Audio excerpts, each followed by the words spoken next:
Keluarga Liu. Liu Ruoyin duduk di dekat jendela, memandang ke halaman. Perbukitan buatan dan air yang mengalir, bunga dan tanaman yang saling memantulkan. Suara gemericik air mengalir, jernih dan menyenangkan, disertai harum beberapa bunga di halaman, menyegarkan pikiran dan jiwa. Dia memiliki penampilan yang lembut dan anggun, tetapi ada sedikit kesedihan di matanya, seolah-olah dia khawatir atau sedih, ekspresinya berubah-ubah dengan tidak pasti. Sebuah sapu tangan sulaman setengah jadi tergeletak di sampingnya, dan dia menatap keluar jendela, tenggelam dalam pikirannya. Ning Er, apakah menurutmu aku memperlambatnya? Suara Liu Ruoyin sedikit rendah, dengan kesedihan yang tak terlukiskan. Ning Er tidak ada di ruangan itu, tetapi secara tidak sadar ia memperlakukan Ning Er sebagai tempat curhat. Padahal, jika Ning Er benar-benar ada di ruangan itu, ia tidak akan berani mengatakan hal-hal ini dari lubuk hatinya. Ia adalah putri seorang pejabat tinggi di prefektur, keturunan bangsawan, dan sangat ahli dalam tata krama. Ia jarang berinteraksi dengan orang luar sejak kecil. Kemudian, ia sering berinteraksi dengan pendeta Tao muda ini. Pendeta tersebut telah menyelamatkan hidupnya, menyaksikannya membasmi orang, dan berbicara dengannya. Tanpa kusadari, aku mendapati diriku hanya memikirkannya dan merindukannya. Dia kemudian menghilang, dan dia berdoa setiap hari, hidup dalam ketakutan dan kecemasan yang terus-menerus. Kemudian, ia kembali, tetapi samar-samar ia merasa bahwa status dan kedudukannya tidak lagi seperti dulu, bahkan lebih mulia daripada ayahnya, gubernur prefektur. Hal ini memberinya semacam kegelisahan lain. Tak lama kemudian, ia digendong kembali, terluka dan tak sadarkan diri. Ia pikir ia akan merawatnya dengan baik sampai ia bangun, lalu melupakan masa lalu. Namun, ia tak bisa berhenti berpikir bahwa mungkin lebih baik jika ia tidur nyenyak saja. Namun, pikiran ini terasa agak egois. Kemudian, demi pendeta Tao ini, ia pergi ke Gunung Kinceng untuk mencari ramuan keabadian. Dalam perjalanan, ia bertemu dengan para bandit. Ia pikir ia akan mati, tetapi pendeta Tao itu sudah bangun, bergegas ke Gunung Julin, dan menyelamatkan hidupnya lagi. Meskipun tidak ada kata-kata yang eksplisit atau janji-janji nyata, setidaknya pendeta Tao itu memahami perasaannya dan tampaknya tidak membencinya. Liu Ruoyin awalnya sangat gembira. Namun akhir-akhir ini, dia banyak memikirkan hal-hal dan tidak dapat menahan perasaan cemas dan gelisah. Pendeta Tao itu menjadi semakin misterius dan tampak seperti dunia lain. Awalnya, ini adalah kualitas yang luar biasa, tetapi juga memberi kesan bahwa suatu hari nanti ia mungkin akan melepaskan diri dari dunia fana. Fakta bahwa pendeta Tao itu berusia lebih dari 1 tahun membuat orang-orang makin gelisah. Ning Er, sudah berapa lama dia pergi? Sudah hampir setahun, ya. Mungkin lebih lama. Jika dia tidak kembali selama beberapa tahun, atau bahkan puluhan tahun, bagaimana saya bisa menunggu? Dia pergi di atas awan, mungkinkah dia naik ke keabadian? Yang abadi tetaplah abadi. Bahkan jika dia kembali di masa depan, penampilannya akan tetap sama. Tapi aku hanyalah manusia biasa, dan pada akhirnya aku akan menua. Bagaimana jika saya terlalu tua untuk terlihat saat dia kembali? Liu Ruoyin memandangi sulaman itu. Awalnya ia ingin menyulam sepasang bebek Mandarin, tetapi saat sedang menyulam, sulaman itu malah berubah menjadi awan. Awan dan kabut bersifat halus dan misterius, tinggi di surga, bukan di dunia fana. Dia tampak sangat mirip dengan pendeta Tao itu. Tiba-tiba pintu terbuka dan seseorang memasuki ruangan kemungkinan besar Ning Er yang telah kembali. Maaf, kali ini aku butuh waktu lebih lama. Sebuah suara yang menghantui mimpiku memasuki telingaku. Liu Ruoyin menenangkan dirinya sejenak, lalu perlahan berbalik. Seorang pendeta Tao muda muncul di ruangan itu. Dia memiliki penampilan yang tampan dan halus, dan dengan sedikit permintaan maaf, dia tersenyum tipis. Dia membawa pedang panjang di punggungnya. Dia membawa pengocok. Dia menanggalkan aura misteriusnya dan menjadi pemuda biasa. Dia tampak jatuh dari surga ke alam fana. Entah mengapa Liu Ruoyin merasa jauh lebih tenang. Dia tersenyum dan berkata, kamu sudah kembali. Qin Xianyu tersenyum dan berkata, aku kembali. Setelah kembali kali ini, saya membersihkan kuil Tao terlebih dahulu. Kemudian, ketika saya pergi ke kediaman Liu, saya tidak boleh melanggar aturan, jadi saya terlebih dahulu memberi hormat kepada prefek dan istrinya, mengobrol sebentar, lalu saya bisa pergi menemui Anda. Qin Xianyu berjalan di antara rumput hijau di belakang kuil Tao, dengan jangkrik dan serangga kecil lainnya sesekali melompat melewatinya. Dia menyembunyikan seluruh auranya, tanpa melepaskan energi sejati apapun, dan berjalan di antara rerumputan seperti orang biasa. Dia menyibakkan rumput dan menemukan sebuah tempat. Liu Ruoyin berdiri di belakangnya, matanya masih agak tidak fokus. Perjalanan dari kediaman keluarga Liu ke kuil Tao ini menggunakan kereta kuda memakan waktu sekitar setengah hari, namun mereka berdua baru saja tiba dengan menunggangi awan dan kabut, jadi mereka sudah sampai di sini dalam sekejap mata. Berapa banyak waktu yang telah berlalu? Tampaknya seperti sekejap mata, beberapa tarikan napas, atau selusin tarikan napas, tetapi itu tidak akan lama. Liu Ruoyin masih memikirkan adegan terbang menembus awan. Tubuhnya melayang ratusan kaki di langit, bergerak di antara awan dan kabut. Menatap kota-kota dan hutan, semuanya tampak seperti potongan-potongan kecil. Adegan itu agak meresahkan, tetapi berada di dekatnya langsung membuatnya merasa jauh lebih nyaman. Saya berencana menanam beberapa benda di belakang kuil Tao. Saya tidak tahu apa gunanya sekarang, tapi saya rasa akan berguna di masa depan. Qin Xianyu memilih tempat, mencabuti rumput liar di sekitarnya, menggali lubang dengan tangannya, dan berkata, sebenarnya, metode budidaya yang saya praktikkan agak istimewa. Saya punya firasat tentang segalanya, jadi saya yakin tanaman yang saya tanam ini akan bermanfaat. Liu Ruoyin memperhatikan dari belakang sejenak, lalu mengangkat rok panjangnya, melangkah maju, berjongkok, dan meletakkan tangannya yang halus dan lembut, sehalus krim, di samping lubang. Dengan sedikit usaha, ia menggali sepetak tanah. Qin Xianyu menatapnya dan berkata sambil tersenyum, aku akan melakukannya lumpurnya terlalu kotor. Liu Ruoyin berpakaian putih bersih bak salju. Sesaat kemudian, ia berlumuran lumpur.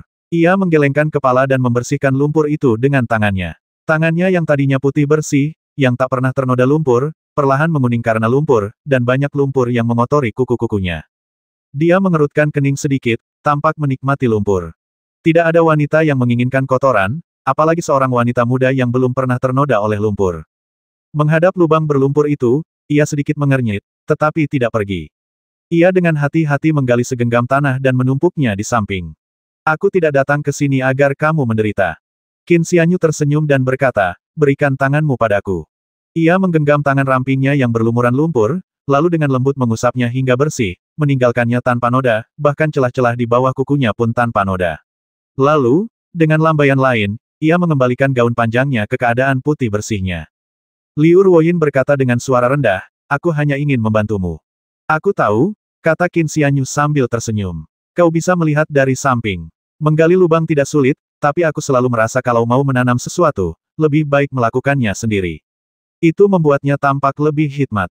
Dia mengeluarkan sebuah biji, yang warnanya keemasan. Ini adalah benih rumput tahun dingin dari dulu, tetapi sekarang sudah berwarna keemasan. Saya penasaran apakah benih-benih ini bisa ditanam dengan sukses, dan apakah rumput tahun dingin yang ditanam nanti akan sedikit berbeda. Qin Xianyu menaruh benih di dasar lubang dan perlahan menutupinya dengan tanah. Kemudian dia menjabat tangannya, menyingkirkan kotoran dan debu, lalu memegang tangan Liu Ruoyin, menuntunnya ke sisi lain. Saya pernah dengar kalau bunga, rumput, dan pohon tidak boleh ditanam bersamaan, karena mereka akan bersaing mendapatkan sinar matahari dan pupuk tanah, yang berdampak buruk bagi pertumbuhannya. Qin Xianyu berkata, mungkin lebih baik menanamnya di kedua sisi secara terpisah. Dia menggali lubang, tetapi kali ini dia dengan tegas menolak membiarkan Liu Ruoyin melakukannya. Dia lalu mengeluarkan benih hijau, yang merupakan benih pohon yang diperoleh ulat sutra salju Gu dari Gunung Tianzun. Kegunaan spesies pohon ini saat ini tidak diketahui, tetapi Qin Xianyu memiliki firasat samar bahwa jika spesies pohon ini berhasil ditanam, pasti akan sangat bermanfaat di masa depan. Letakkan benih pohon di dasar lubang dan tutup kembali dengan tanah. Baiklah, Qin Xianyu tersenyum dan berkata, ayo kembali. Liu Ruoyin mengangguk sedikit. Tiba-tiba, Qin Xianyu sepertinya teringat sesuatu, menarik tangannya, dan memeluknya. Tubuh Liu Ruoyin menegang sedikit sebelum rileks. Dengan tubuh hangat dan lembut dalam pelukannya, Qin Xianyu menarik napas dalam-dalam dan merasa sangat nyaman. Dia bergumam dalam hati, pencerahan. Banyak cairan keemasan dan cairan seperti batu giok di dalam tubuhnya tersebar dan berubah kembali menjadi energi primordial, muncul dari berbagai titik akupuntur dan meresap ke titik akupuntur dan meridian Liu Ruoyin. Waktu telah lama berlalu. Qin Xianyu membuka matanya, menunjukkan sedikit kelelahan. Liu Ruoyin sudah memiliki 1 inci energi primordial bawaan. Sementara itu, sup emas dan cairan giok di tubuh Qin Xianyu telah turun hingga 2,5 inci. Konon, leluhur Daois, yang berkelana di antara langit dan bumi, terkadang, atas kemauannya sendiri, mencerahkan makhluk hidup, membangkitkan kecerdasan mereka, dan memungkinkan mereka untuk berkultivasi. Namun, setelah memperoleh teknik rahasia pencerahan, Qin Xianyu baru menyadari bahwa teknik ini sebenarnya mengorbankan kultivasi diri sendiri untuk mencerahkan orang lain. Dulu, ketika Taois tua Guansu mewariskan keahliannya, ia meninggalkan 1 inci dari energi primordial bawaan 13 inci dan mentransfer 12 inci energi sejati yang tersisa ke tubuh Qin Xianyu. Qin Xianyu meninggalkan sekitar 6 inci di tubuhnya. Hal ini sudah membuat Guansu sangat gembira. Guansu awalnya berpikir bahwa ia akan bahagia jika ia menghabiskan energi sejatinya yang sepanjang 13 inci dan meninggalkan Qin Xianyu hanya dengan setitik energi sejati, meskipun setipis rambut. Nyatanya, ia awalnya hanya berpikir bahwa Qin Xianyu dapat merasakan aliran energi sejati dan membangkitkan rasa energi, dan ia tidak berani berharap bahwa Qin Xianyu dapat membangkitkan energi sejati.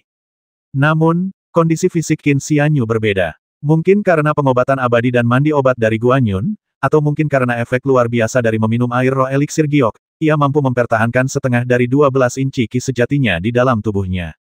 Teknik rahasia pencerahan adalah metode menakjubkan dari leluhur Dao, jadi tidak memerlukan kesulitan seperti itu. Teknik ini jauh lebih baik daripada transmisi kekuatan biasa, tetapi hanya 1 inci energi sejati yang dapat bertahan dalam jarak 5 inci. Beberapa tetes eliksir emas Qin Xianyu tersebar dan berubah kembali menjadi ki kekacauan primordial. Jika terkumpul di dantian, tingginya sekitar 10 inci. Sekarang, berkat teknik pencerahan, ia mampu meninggalkan 1 inci ki sejati di tubuh Liu Ruoyin, yang cukup bagus.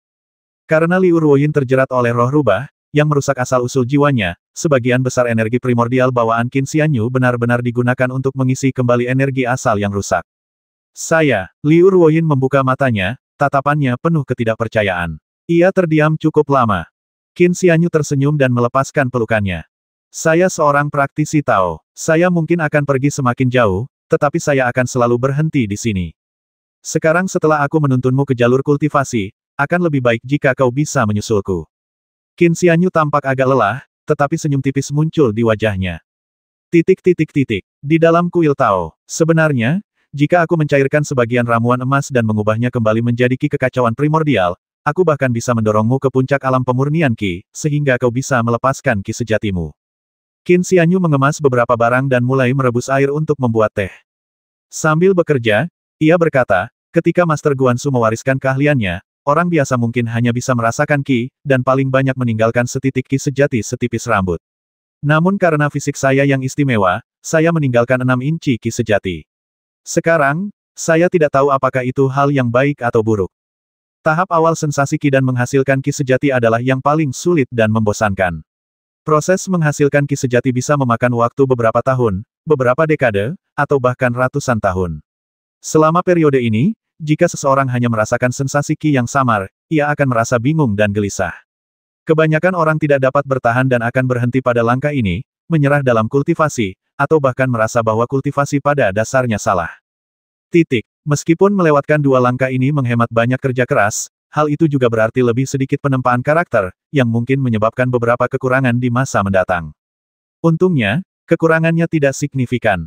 Namun, karena saya langsung mencapai 6 inci ki sejati, saya kekurangan akumulasi, yang membuat kekurangan ini cukup signifikan. Saya masih merasa ini belum sempurna. Untungnya, tingkat kultivasi saya sekarang cukup tinggi, yang dapat menutupinya sampai batas tertentu. Karena pertimbangan ini, aku hanya akan meninggalkan sedikit energi sejati untukmu. Kau bisa mengumpulkannya perlahan-lahan.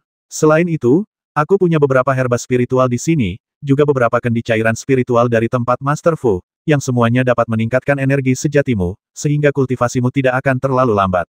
Entah kenapa, Qin Xianyu merasa ingin bicara lebih banyak, seolah-olah itu akan mendekatkan mereka berdua. Ia mengambil cangkir porselen, menuangkan teh, dan mendorongnya ke depan. Liu Ruoyin menundukkan kepalanya, mengerutkan bibirnya, dan tetap diam. Qin Xianyu tentu saja tahu apa yang dipikirkannya dan tersenyum, jangan terlalu dipikirkan. Ini adalah teknik rahasia yang tidak akan membahayakanku. Akan lebih baik jika kau bisa mengolahnya dengan benar. Liu Ruoyin menarik napas dalam-dalam dan mengangguk sedikit. Dia telah memasuki ambang batas kultivasi, dan akhirnya memenuhi syarat untuk mengikuti jejaknya, sehingga mereka berdua tidak akan semakin terpisahkan, dan akhirnya dipisahkan oleh alam fana dan alam abadi. Pencerahan yang berhasil ini memberi Qin Xianyu pemahaman yang lebih dalam tentang teknik rahasia ini. Di dalam tubuh manusia, jiwa dan roh sebenarnya terbentuk dari energi primordial. Faktanya, semua makhluk hidup memiliki energi primordial ini sejak lahir, hanya saja dibedakan menjadi 3 jiwa dan 7 roh. Energi sejati biasa dapat menyebabkan kerusakan pada tubuh manusia biasa, tetapi energi primordial merupakan pengecualian. Hal ini karena energi ini merupakan energi asli yang ada di dalam tubuh makhluk hidup, sehingga tidak akan menyebabkan kerusakan apapun. Mungkin karena makhluk hidup memiliki fondasi energi primordial bawaan sehingga mereka mampu menahan pencerahan energi primordial bawaan. Atau mungkin mereka telah mengubah energi sejati mereka bahkan jika mereka memiliki teknik rahasia pencerahan, mereka tetap tidak akan berhasil. Pemahaman Qin Xianyu semakin jelas hanya energi sejati primordial, seperti energi primordial bawaan, yang dapat digunakan untuk melakukan teknik rahasia pencerahan. Dewa sejati dan leluhur Dao harus memiliki energi primordial seperti energi primordial bawaan. Inilah sebabnya teknik sejati Qi primordial Istana Ilahi Istana Ungu, karena dapat mengolah energi primordial bawaan, disebut sebagai teknik yang secara langsung mengarah pada Dao Agung. Namun, teknik rahasia pencerahan juga menjadi beban besar bagi Qin Xianyu. Energi primordial dalam tubuh leluhur abadi sejati sangatlah luas dan tak terukur, serta dapat mengubah makhluk hidup dengan mudah. Qin Xianyu belum menjadi abadi, dan energi primordial bawaannya sebenarnya cukup terbatas.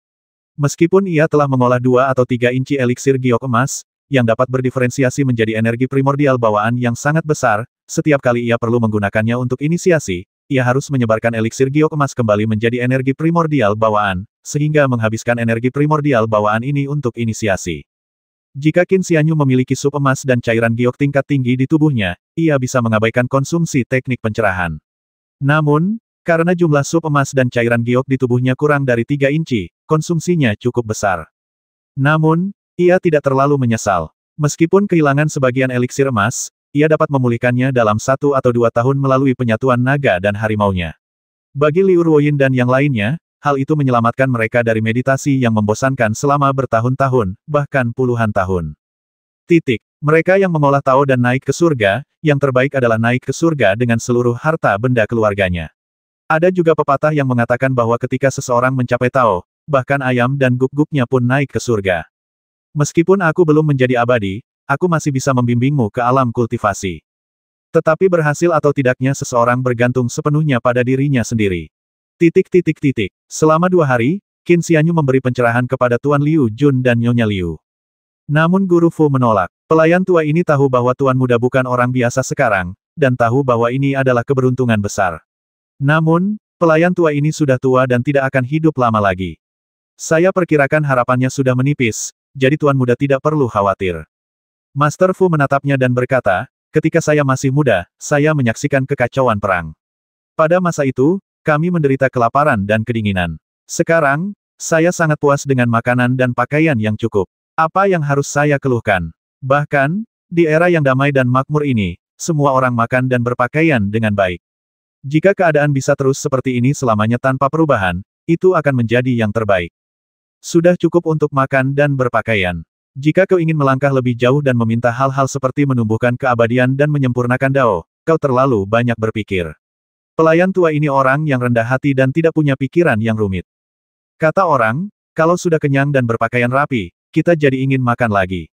Tapi bagi orang seperti Master Fu, bisa makan dan berpakaian hangat saja sudah sangat memuaskan.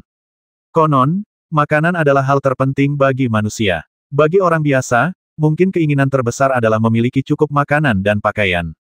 Hanya para pangeran dan bangsawan yang tak perlu khawatir soal makanan dan pakaian yang akan mencari cara untuk menghibur diri orang-orang seperti itu hanya terlalu banyak berpikir. Sebenarnya, bagi Master Fu, hal yang sama berlaku untuk mengembangkan Taoisme tidak ada yang lebih baik untuk dilakukan selain terlalu banyak berpikir. Adapun Liu Jun, Hakim prefektur ini telah menyaksikan kemampuan para kultivator dan sangat terkesan dengan status serta kedudukan mereka. Oleh karena itu, ia sangat tertarik pada kultivasi. Ia memperoleh sedikit energi primordial bawaan Qin Xianyu dan sesekali berlatih kultivasi di waktu luangnya. Namun, minat hanyalah minat. Apakah seseorang dapat bertahan dalam kultivasi tahun demi tahun? Apakah seseorang dapat menikmati buku-buku Tao yang kering itu? Dan apakah seseorang dapat mendalami istilah-istilah misterius itu tetaplah 2 hal yang berbeda. Sedangkan Nyonya Liu, dia mungkin memiliki lebih banyak waktu luang dan karena itu lebih memperhatikan kultivasi. King Ning memandang rendah Qin Xianyu dan menghindarinya setiap kali bertemu. Awalnya, Qin Xianyu berencana untuk mencerahkannya dan melatihnya di kultivasi bersama Liu Ruoyin, tetapi melihat ini, ia terpaksa menundanya. Setelah Qin Xianyu mencerahkan semua orang, selain berkultivasi, dia menyiram dan memupuk kedua jenis benih tersebut setiap hari. Selain itu, selama beberapa hari terakhir, banyak metode penanaman yang berbeda telah dipilih untuk setiap individu. Sementara Qin Xianyu masih sibuk dengan masalah-masalah ini, beberapa masalah sepele lainnya muncul. Ada banyak urusan duniawi di dunia fana. Dia terkekeh kecil, tetapi tampak tidak peduli. Tuan muda, kerabat keluarga Qin ingin Anda menangani urusan apotek. Wajah Tuan Fu menunjukkan banyak kemarahan, dan dia berkata, pelayan tua ini tidak bisa mengusir mereka.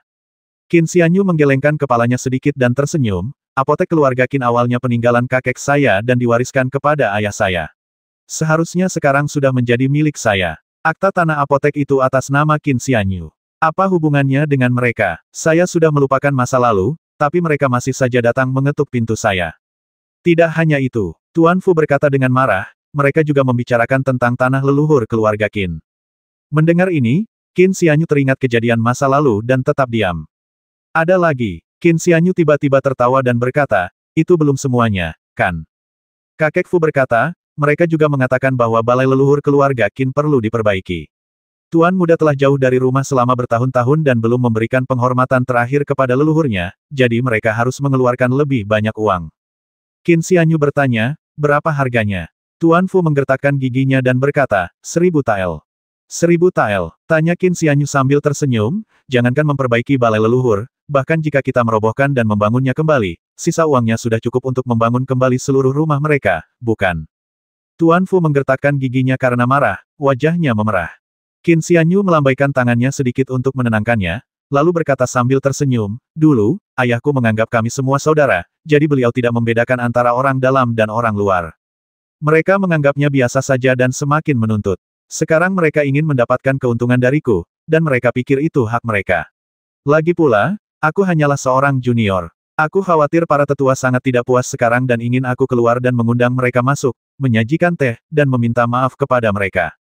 Tidak hanya itu, mereka mungkin harus menceramahiku, sang junior, sebagai seorang tetua, dan mengajariku bagaimana menjadi orang yang baik. Guru Fu menatap dengan tak percaya dan bertanya, bagaimana Anda tahu, Tuan Muda? Dia takut Tuan Muda akan terlalu marah, jadi dia tidak menyampaikan kata-kata kasar itu. Siapa sangka Tuan Muda benar-benar bisa menebaknya. Dia memang luar biasa cerdas dan tak tertandingi dalam kebijaksanaannya. Qin Xianyu menjawab dengan tenang, saya baru saja mendengarnya. Guru Fu tetap diam, dalam hati mengingat kembali setiap pujian yang baru saja diterimanya. Qin Xianyu bertepuk tangan dan berdiri. Ia berkata, baiklah, aku akan merepotkan Tuan Fu untuk menyuruh mereka pulang sendiri. Aku tidak perlu membayar biaya perjalanan mereka lagi pula, itu hanya jalan kaki sebentar. Guru Fu berbalik dan pergi. Setelah beberapa saat, ia kembali dan berkata, mereka bilang Tuan Muda disesatkan oleh orang luar saat ia jauh dari rumah, dan ia menjadi terasing dari kerabatnya. Mereka salah. Biarkan Tuan Muda keluar dan mendengarkan ajaran mereka. Menarik sekali, kata Qin Xianyu sambil tersenyum. Bagaimana kalau aku tidak mengakui pernikahan ini? Guru Fu pergi untuk menyampaikan pesan lainnya. Setelah beberapa saat, lelaki tua itu berbalik. Ia kini dalam kondisi sehat dan berjalan maju mundur beberapa kali tanpa terengah-engah. Mereka mengatakan bahwa Tuan Muda telah ditipu, dan karena dia bersikeras meninggalkan klan keluarga Qin, itu benar-benar karena terpaksa. Master Fu berkata, tetapi beberapa orang mengatakan bahwa ketika pohon tumbuh besar, cabangnya akan bercabang, dan ketika orang tumbuh besar, keluarga mereka akan terpisah, yang wajar saja. Tetapi karena ini adalah perpisahan, biarlah Tuan Muda memberikan semua harta keluarga untuk dibagikan kepada klan. Namun, kita semua adalah saudara, dan jika Tuan Muda bertobat di kemudian hari, ia dapat kembali ke klan. Qin Xianyu tersenyum dan berkata, meskipun beberapa kerabat keluarga Qin tidak bisa berkata-kata, ucapan seperti itu terlalu tidak tahu malu. Tidak semuanya begitu tidak tahu malu. Mungkin itu kata-kata bibi. Kakek Fu mengangguk. Qin Xianyu melambaikan tangannya sedikit dan berkata, baiklah, katakan saja pada mereka bahwa sebelum pergi ke apotek keluarga Qin besok, kita akan melakukan apa yang mereka inginkan. Tuan Muda, Tuan Fu terkejut. Ia tahu bahwa Tuan Mudanya bukan lagi orang biasa dan meremehkan bisnis keluarga, tetapi bagaimana mungkin ia meninggalkan bisnis keluarga sebesar itu? Terutama kepada orang-orang yang tidak tahu malu itu. Qin Xianyu berkata, besok, suruh Lu Qing memimpin Hakim Kabupaten Feng untuk menunggu di apotek keluarga Qin. Semuanya akan ditangani oleh Lu Qing. Selama anggota keluarga Qin ini masih berani meminta apapun atas namaku, biarkan saja. Tuan Fu menghela napas lega, wajahnya bahkan menunjukkan kegembiraan. Memikirkan ekspresi wajah orang-orang itu besok, ia menjadi semakin bahagia. Namun kemudian ia mendengar sesuatu dan bertanya dengan terkejut, Tuan Muda, Anda tidak pergi. Qin Xianyu berkata, kultivasi adalah hal terpenting. Di mana kita punya waktu untuk bermain-main dengan mereka. Setelah jeda yang cukup lama, Tuan Fu berkata, jika mereka mengatakan orang luar ikut campur dalam urusan keluarga Qin, maka Lu Qing juga tidak seharusnya ikut campur, kan? Lu Qing selalu bisa diandalkan, jadi tidak perlu khawatir, kata Qin Xianyu sambil tersenyum. Katakan pada Lu Qing bahwa apotek keluarga Qin akan diserahkan kepada Tuan keempat Qian dan akan menggunakan nama Xiao Qi mulai sekarang. Mengenai tanah leluhur keluarga Qin, orang-orang bermarga Qin diperbolehkan beribadah di sana. Mereka boleh pergi dan beribadah kepada leluhur mereka selama yang mereka mau, tetapi mereka tidak boleh dimakamkan di sana setelah meninggal, agar tidak menyinggung leluhur mereka. Baru pada saat itulah Guru Fu pergi. Qin Xianyu mengabaikan suara apapun di luar. Sejak saat itu, dia tidak lagi peduli dengan apa yang disebut kerabatnya itu. Seekor merpati putih tiba-tiba terbang masuk melalui jendela. Qin Xianyu mengulurkan tangan dan mengambilnya. Surat itu ditujukan kepada kerabat ibu Qin Xianyu. Mereka baik-baik saja, tetapi karena tidak ada kontak selama bertahun-tahun, Qin Xianyu tidak berniat mengunjungi mereka. Ia merenung sejenak, lalu membalas, berpesan kepada Nyonya Liu Jun untuk tidak mengkhawatirkannya dan membiarkan semuanya berjalan sebagaimana mestinya. Jika ada kesulitan yang berarti, ia akan menawarkan bantuan jika ia mampu. Itu saja sudah cukup. Setelah membalas surat itu, Qin Xianyu meninggalkan kuil Tao dan berkeliaran. Sebelum dia menyadarinya, dia tiba di apotek dan bertemu Guru Qian. Saat itu, Pangeran keempat Qian berpesan kepada Sekretaris Agung Su untuk menjaganya dengan baik. Meskipun keduanya tidak banyak berinteraksi, Qin Xianyu telah mendengar reputasinya sejak kecil dan merasa cukup dekat dengannya. Lelaki tua itu semakin renta. Lelaki yang pernah melihat menembus kabut bertahun-tahun lalu itu tak lagi putus asa, tetapi kini setelah ia tua, ia telah banyak bernostalgia tentang usianya yang semakin lanjut. Qin Xianyu diam-diam menggunakan sihirnya untuk membantunya pulih. Setelah mengobrol sebentar, ia bertemu Xiao Qi dan pergi ke rumah Li Ding. Setelah itu, ia kembali ke kuil Tao dan mengabdikan dirinya untuk berkultivasi. Ketiga anggota keluarga Liu memperoleh kekacauan primordial, sehingga memasuki ambang kultivasi. Mengenai apa yang akan terjadi di masa depan, Qin Xianyu tidak bisa dan tidak seharusnya ikut campur. Teknik sejati ki leluhur primordial pengadilan ilahi rumah ungu dapat mengolah ki leluhur primordial bawaan, namun mereka yang memiliki ki leluhur primordial bawaan tidak perlu mengolah teknik sejati ki leluhur primordial pengadilan ilahi rumah ungu ini. Qin Xianyu memilih metode kultivasi yang berbeda untuk setiap individu berdasarkan keadaan masing-masing. Selama bertahun-tahun berkultivasi, ia telah memperoleh beberapa teknik kultivasi. Salah satunya diperoleh dari mayat gurunya, Bai Yun, di Gunung Angin Hitam, yang lainnya berasal dari kemenangan dalam pertempuran, di mana ia membasmi seseorang. Meskipun Qin Xianyu tidak peduli dengan semua ini, Gu Ulat Sutra Salju mahir dalam menjarah, dan ia telah memperoleh cukup banyak. Namun, teknik sejati ki leluhur primordial Istana Ilahi Istana Ungu adalah teknik yang secara langsung mengarah ke Dao Agung. Setelah berpikir sejenak, Qin Xianyu tetap mewariskan teknik tersebut kepada mereka bertiga terlebih dahulu, tetapi ia menyembunyikan berbagai ranah yang diperoleh dari diagram pengamatan abadi gunung dan sungai, sehingga mereka hanya bisa mengolahnya hingga mencapai puncak pemurnian Qi. Jika seseorang dapat menguasai metode kultivasi yang mengarah langsung ke Dao Agung ini, itu akan menjadi yang terbaik, dan ia kemudian akan mewariskan berbagai alam dan transformasi. Jika seseorang tidak dapat menguasainya, maka ia harus beralih ke metode kultivasi yang dipilih sendiri oleh Qin Xianyu.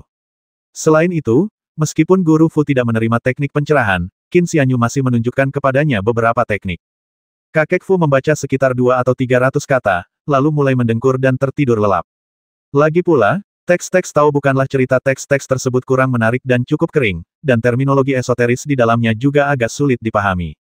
Misalnya, istilah-istilah seperti gerbang perempuan misterius, kura-kura dan ular melingkar, menara 12 lantai, mengambil air dari kan dan mengisi api dari Li, ibu kota misterius dan istana ungu, serta aula pusat dan dantian semuanya cukup membingungkan bagi kebanyakan orang.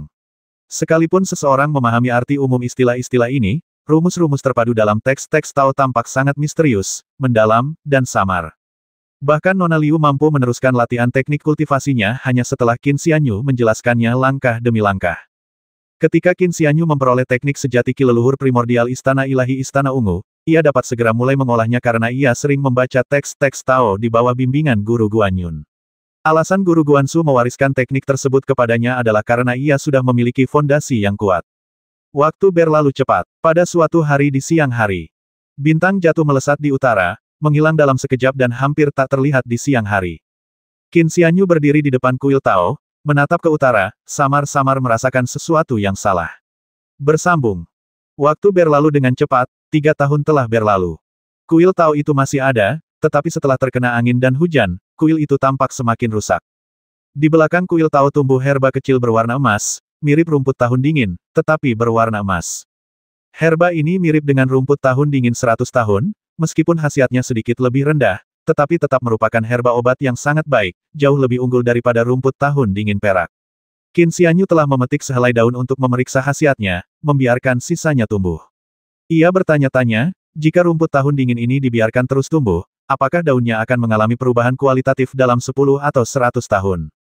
Di tempat lain, ada sebatang pohon hijau kecil, tingginya tidak lebih dari lutut dan tidak lebih tebal dari sumpit, tetapi seluruh tubuhnya berwarna hijau zamrud dan tampak halus dan indah. Qin Xianyu menyiram dan memupuk pohon itu setiap hari tanpa henti. Lebih dari 10 ular darah terbang menyuntikkan racun ke pohon hijau kecil itu setiap hari, yang membuatnya tumbuh sedikit lebih cepat. Namun, dibandingkan dengan rumput dan pepohonan di sebelahnya, pohon kecil itu tumbuh agak lambat. Setelah 3 tahun, tingginya hanya setinggi lutut dengan akar dan cabang yang tipis. Sayangnya, untuk mencegah racun ular darah terbang merusak pohon muda karena penggunaan yang berlebihan, jumlah racun yang diberikan ular darah terbang dibatasi setiap harinya dan tidak boleh dilampaui. 3 tahun telah berlalu, dan selain berkultivasi, Qin Xianyu belum menggunakan sihir Tao apapun, tetapi keadaan pikirannya berangsur-angsur tenang. 3 tahun telah berlalu, dan eliksir emas di dalam tubuh Qin Xianyu kini berukuran sekitar 2 inci dan 8 fen, hanya sedikit lebih besar daripada sebelum ia menggunakan teknik rahasia pencerahan. Kemajuan ini sangat lambat dibandingkan sebelumnya, tetapi dibandingkan dengan dewa sejati naga harimau lainnya, kemajuannya sangat cepat. Qin Xianyu samar-samar merasakan bahwa ia telah memiliki hampir 3 inci eliksir emas, yang, meskipun merusak kultivasinya, memberikan fondasi. Hal ini menjelaskan kemajuannya yang relatif cepat. Namun, ia khawatir kemajuan kultivasinya di masa depan tidak akan secepat itu. Pada awalnya, dia tidak dapat menahan perasaan sedikit kesal, tetapi dia membiarkan kekesalan ini menguasai dirinya tanpa menggunakan pedangnya untuk menebasnya. Kekesalan itu perlahan mereda. Sekarang, dia merasa lebih tenang pikirannya. Ini adalah sejenis sedimentasi. Sejak ia mulai berkultivasi, kemajuannya terlalu pesat, membuatnya tampak dangkal dan kurang memiliki fondasi mendalam seperti kultivator sejati lainnya. Namun, setelah 3 tahun akumulasi, meskipun eliksir emasnya tidak banyak berkembang, ia telah memperoleh kedalaman yang jauh lebih baik dan menjadi lebih tenang.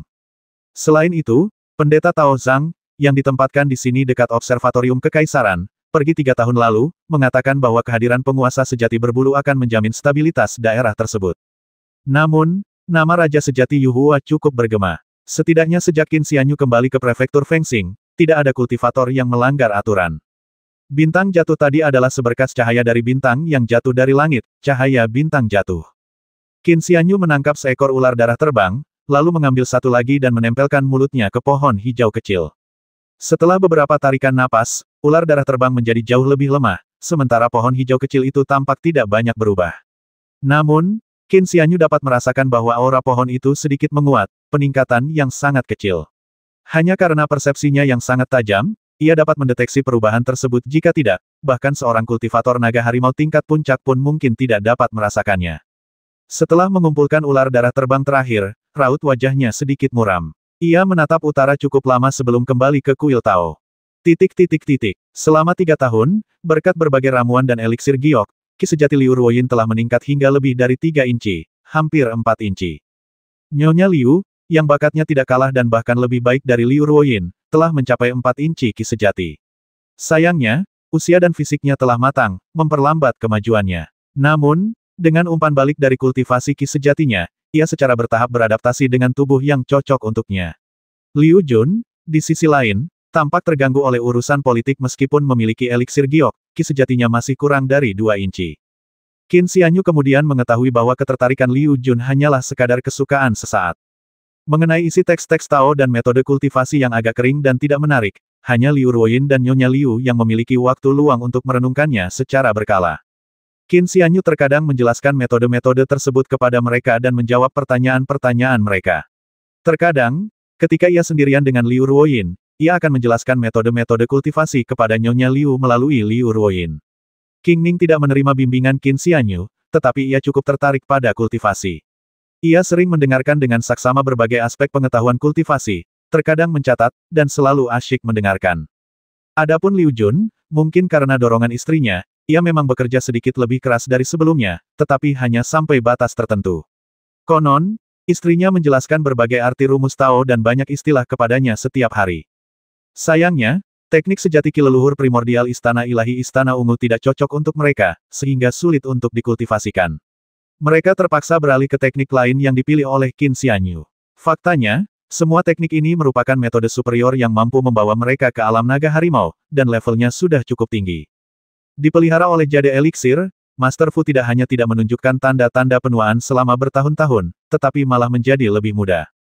Master keempat kian meninggalkan apotek dan menempuh perjalanan jauh ke gunung dan Sen untuk mencari ilmu alkimia. Ia juga merawat orang sakit dan menyelamatkan nyawa di depan kuil Tao Gunung dan Sen. Sebelum pergi, Qin Xianyu memberinya setengah pot cairan spiritual untuk diwariskan kepada Guan Xing, Patriark dan Sen, dengan harapan paman senior ini akan berkembang lebih cepat.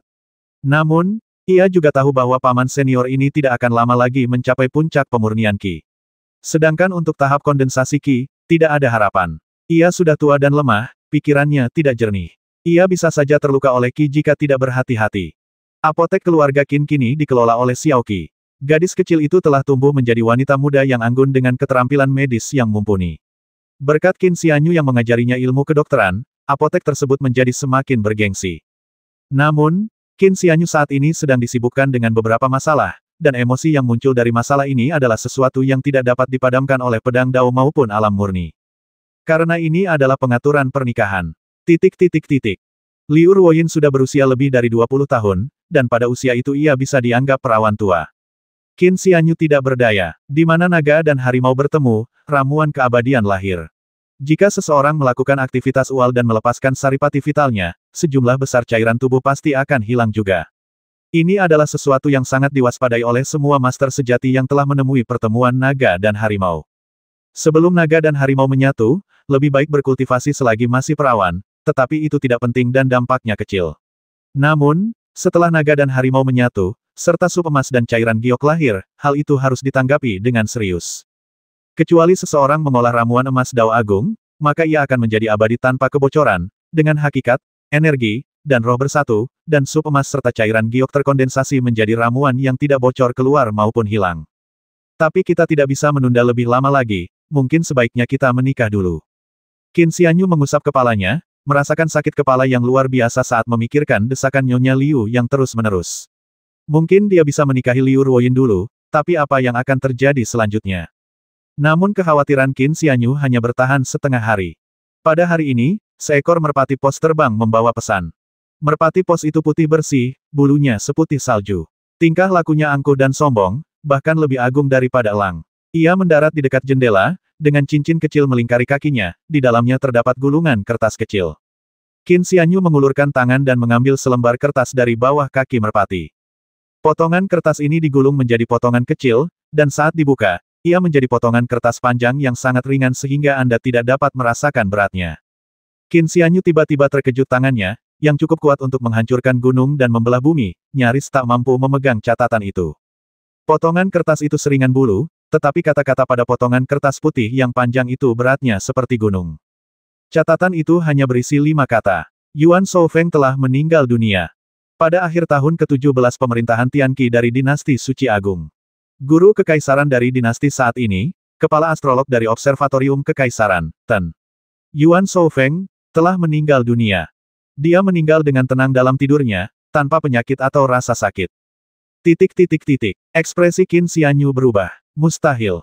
Pada masa dinasti Suci Kebajikan Agung, orang-orang yang memberi tekanan paling besar pada Qin Xianyu adalah Dewa Pedang Lin Jingtang dan kepala astrolog Yuan Shoufeng. Pedang Lin Jingtang adalah pedang surgawi, tak terkalahkan dan tak terhentikan, mampu menghancurkan semua hukum dengan satu serangan, dan juga menciptakan semua hukum dengan satu serangan. Yuan Shoufeng, di sisi lain, adalah yang paling misterius, selalu diselimuti kabut, terlepas dari bagaimana seseorang merasakannya. Lin Jingtang, di sisi lain, dapat melihat segala sesuatunya dengan jelas, tetapi Yuan Shoufeng selalu diselimuti misteri, tidak jelas dan penuh teka-teki, dan tidak seorang pun dapat memahami niatnya. Sekarang setelah Lin Jingtang tiada, di antara semua orang di dinasti Suci Da Agung, Yuan Shoufeng adalah yang paling misterius.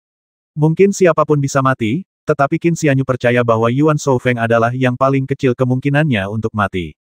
Yuan Shoufeng menggantikan pejabat kepala Observatorium Kekaisaran pada usia 32 tahun, dan hidup selama 68 tahun sebelum meninggal dunia pada usia 100 tahun. Umur hidup seseorang adalah 100 tahun, dan 100 tahun adalah umur terpanjang. Jika aku hitung dengan jari, aku sudah mengabdi pada dinasti agung yang berbudi luhur seumur hidup. Qin Xianyu tampaknya telah menebak sesuatu, matanya menjadi lebih cerah, dan hanya dua kata yang terlintas di benaknya. Kematian palsu. Dia berusia 100 tahun dan menjalani kehidupan yang memuaskan, jadi dia memalsukan kematiannya untuk melarikan diri. Qin Xianyu merasa seolah telah menemukan kebenaran. Namun saat berikutnya, ia disiram air dingin. Karena dia ingat seberkas cahaya yang pernah dilihatnya sebelumnya. Itu adalah cahaya bintang jatuh, cahaya planet yang jatuh. Ini melambangkan kejadewa seseorang dalam dinasti suci kebajikan agung, sosok hebat yang mampu membuat bintang-bintang bergetar. Cahaya bintang jatuh ini merupakan fenomena yang tidak biasa. Bahkan jika kaisar yang sedang menjabat meninggal, akan tetap ada putra mahkota atau anggota keluarga kerajaan lainnya yang akan menggantikannya. Fenomena seperti itu tidak akan pernah terjadi.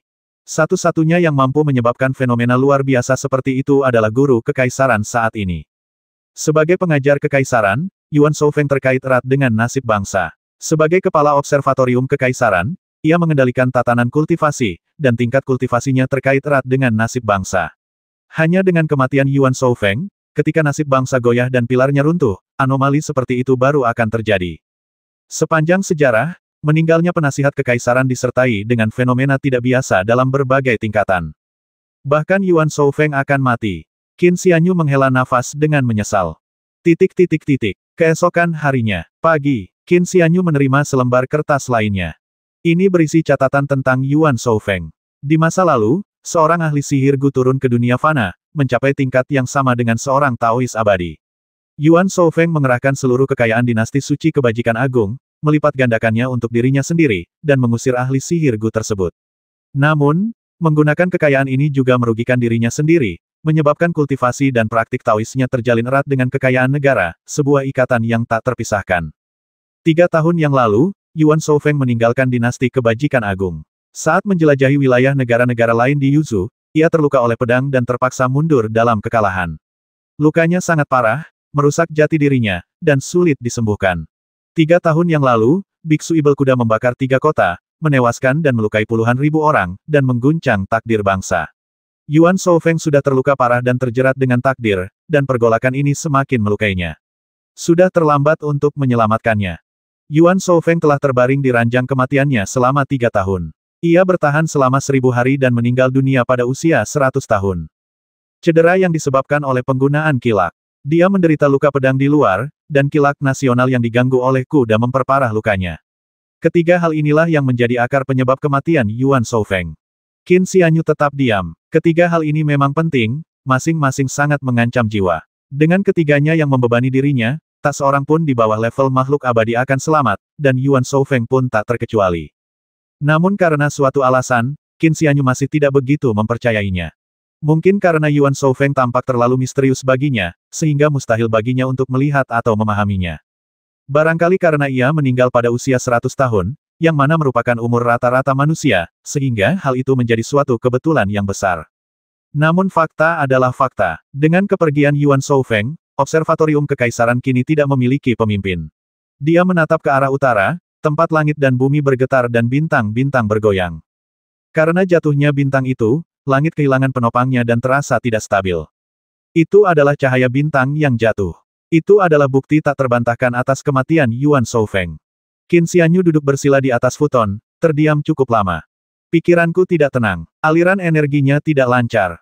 Dia berdiri dan akhirnya mendesah. Qin Xianyu awalnya bermaksud melakukan perjalanan ke utara menuju ibu kota. Namun pada hari itu, seseorang datang berkunjung. Pengunjung itu adalah Guru Zhang. Pendeta Tao setengah baya itu mengenakan jubah Tao biru, tetapi ada ikat pinggang tipis di pinggangnya yang berwarna hitam dan putih, dan dia mengenakan sepasang sepatu putih. Melihat pakaiannya, hati Qin Xianyu semakin tenggelam. Guru Zhang membungkuk dalam-dalam dan menyapanya sebagai tuan sejati. Karena meninggalnya Yuan Shoufeng, kepala observatorium kekaisaran, wakil kepala, Tuan Sikong, dan panitera, Tuan Zhou, sangat sibuk. Dahulu, Taois Zhang ditempatkan di prefektur Fengxing, jadi ia diutus menemui Qin Xianyu untuk memberitahu beliau tentang masalah ini. Qin Xianyu tidak dapat menahan diri untuk bertanya, apakah Yuan Shoufeng benar-benar mati? Tuan Zhang menghela napas, karena Tuan sejati tahu seluruh ceritanya, kenapa bertanya lagi? Tiga hal itu bisa membasmi siapapun. Apakah Tuan sejati masih meragukannya?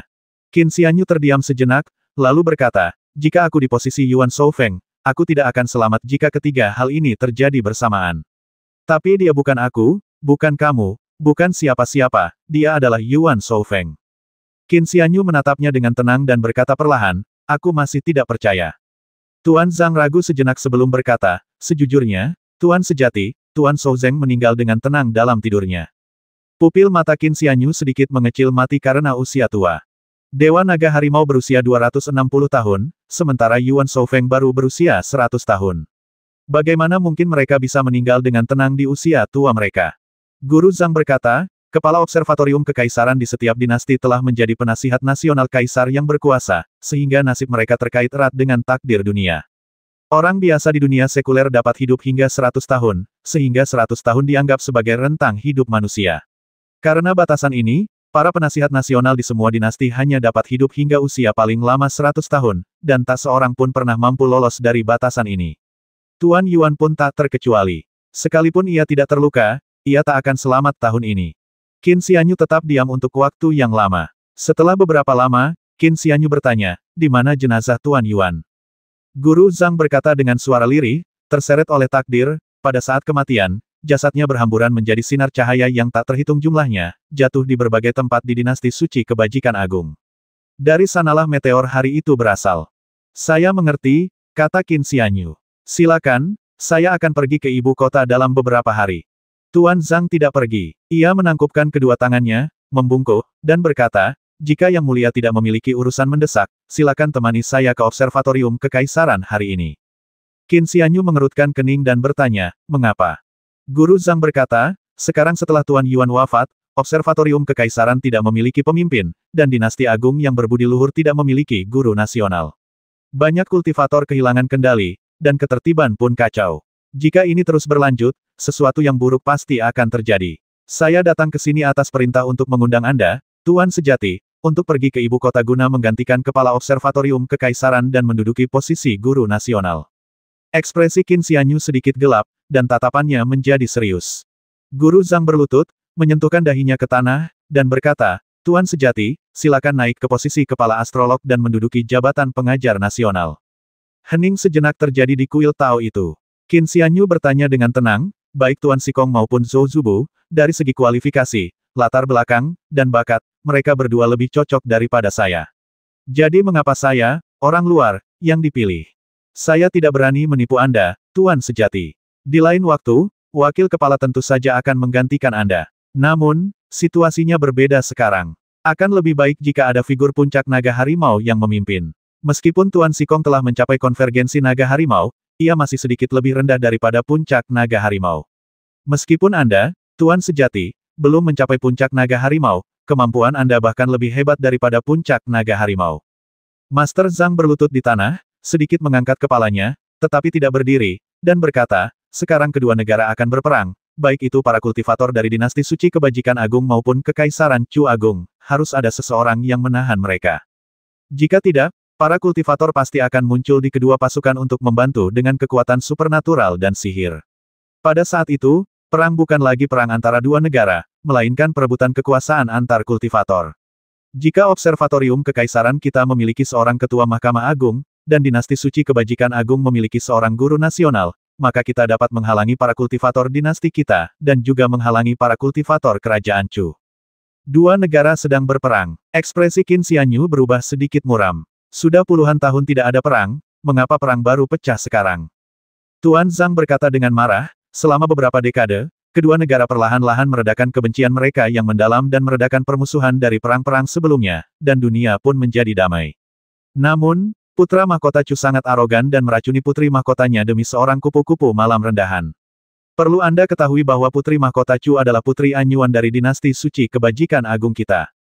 Putri Anyuan, Qin Xianyu merenung sejenak, lalu dia mengerti. Putri kami dinikahkan dengan negara Chu karena alasan politik, tetapi sekarang ia telah diracuni oleh putra mahkota Chu. Ini benar-benar mempermalukan dinasti kami yang berbudi luhur dan suci. Jika Chu tidak memberikan penjelasan yang memuaskan, perang antara kedua negara tak terelakkan. Dengan bunyi berderit, pintu tiba-tiba terbuka, dan Tuan Fu membungkuk sedikit saat masuk sambil membawa seperangkat teh. Perang telah pecah untuk Putri Anyuan. Tuan Fu baru saja masuk sambil membawa beberapa barang ketika mendengar ini, matanya meredup. Ia pernah mengalami perang di masa kecilnya dan masih merasakan ketakutan yang membayangi. Ia tak berani bersikap tidak sopan di depan tamu-tamunya, tetapi ia mendesah dalam hati di masa depan, rakyat akan sangat menderita akibat perang. Demi nyawanya sendiri, kedua negara pasti akan membayar harganya dengan jutaan nyawa. Berapa banyak tentara yang akan gugur di medan perang, berapa banyak orang yang akan mengungsi, dan berapa banyak keluarga yang akan tercerai-berai. Orang tua akan kehilangan anak-anak mereka, istri akan kehilangan suami mereka, dan anak-anak akan kehilangan ayah. Hidupnya memang satu, tetapi kita, rakyat jelata, hanyalah rumput liar. Namun, masalah ini menyangkut wajah bangsa, dan saya tidak tahu bagaimana mengatakannya. Benar dan salah sulit dibedakan. Tetapi dengan adanya tuan muda di sini, saya pikir lelaki tua ini setidaknya dapat menghabiskan masa tuanya dengan damai. Qin Xianyu meliriknya dan langsung mengerti apa yang dipikirkan Tuan Fu.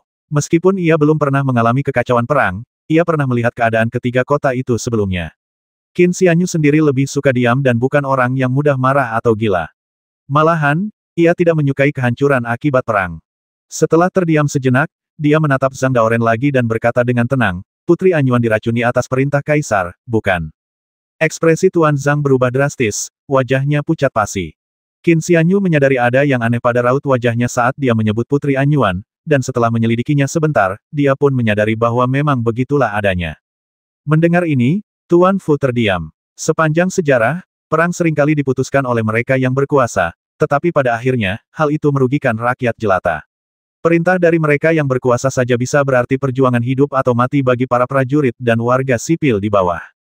Pria tua itu mendesah pelan, menyadari betapa gawatnya situasi ini dan tetap berpegang pada etika. Ia tidak berani mengganggu tuan muda dan tamu-tamunya, jadi ia hanya meletakkan set teh dan pergi diam-diam. Melihat reaksi Zhang Daoren, Qin Xianyu tahu tebakannya benar dan tetap diam untuk waktu yang lama. Tuan Zhang bersujud tanpa berbicara, tubuhnya sedikit gemetar. Qin Xianyu akhirnya berkata, jika negara musuh menyerang, akan berbeda jika kita, pendeta Tao yang rendah hati, melindungi dinasti suci kebajikan agung. Namun, mustahil bagi saya untuk berkontribusi pada istana dan menyerang negara lain. Setiap orang memiliki ambisinya masing-masing, dan saya tidak percaya bahwa tindakan kaisar itu salah, tetapi sungguh tidak dapat diterima untuk membantunya. Dengan menyebut dirinya sebagai seorang Taois yang rendah hati, ia memposisikan dirinya sebagai seorang praktisi Tao, yang tak pelak lagi menciptakan jarak di antara keduanya. Dengan demikian, niat Qin Xianyu menjadi sangat jelas. Ekspresi Guru Zhang sedikit berubah, dan dia segera berkata, ini bukan untuk keuntungan pribadi, melainkan untuk memperluas wilayah kita dan membangun jasa abadi.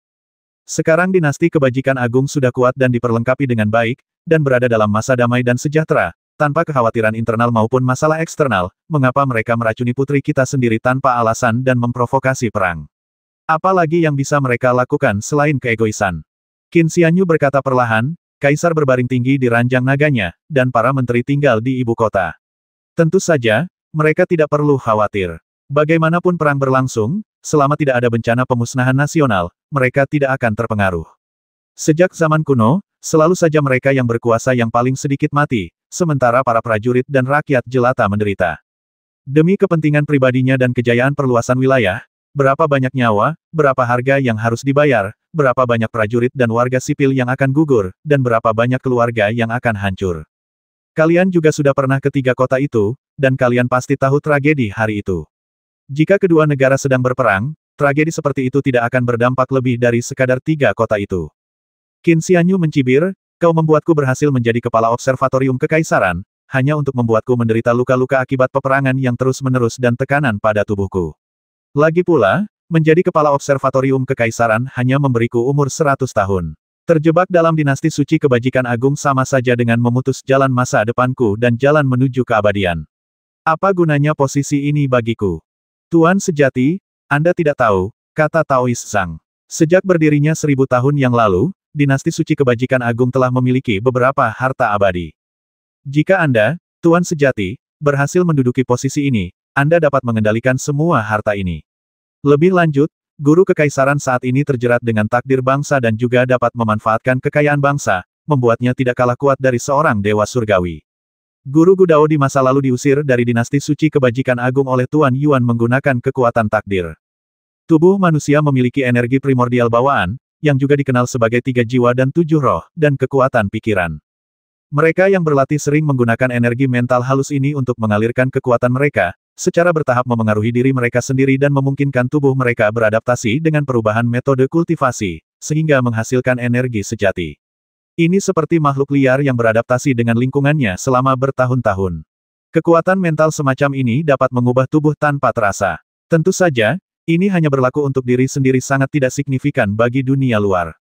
Namun, meskipun sangat tidak signifikan, di antara miliaran makhluk hidup, manusia yang tak terhitung jumlahnya, bahkan burung, binatang, tumbuhan, dan serangga, semuanya adalah makhluk ciptaan bangsa. Konvergensi energi mereka yang tak terbatas merupakan kekayaan bangsa.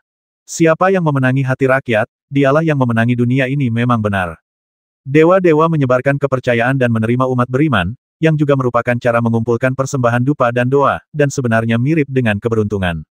Bila seseorang memperoleh kekayaan negara dan menganugerahkannya pada diri mereka sendiri, mereka memiliki kekuatan suci untuk memindahkan gunung dan memenuhi lautan, tidak kurang dari para dewa di alam atas. Qin Xianyu bukan lagi pemuda naif seperti dulu, dan dia sangat menyadari hal ini. Guru Zhang berkata dengan suara rendah, "Tuan sejati, bakat Anda luar biasa, dan Anda secara alami memiliki potensi untuk mencapai keabadian.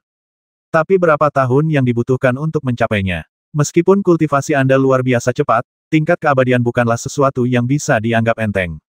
Dulu, Tuan Yuan mampu mengalahkan ahli Gudao itu dengan mengandalkan keberuntungan. Jika Tuan sejati berhasil mencapai posisi ini, Anda juga bisa mengandalkan keberuntungan dan mengalahkan lawan Anda untuk membalas dendam."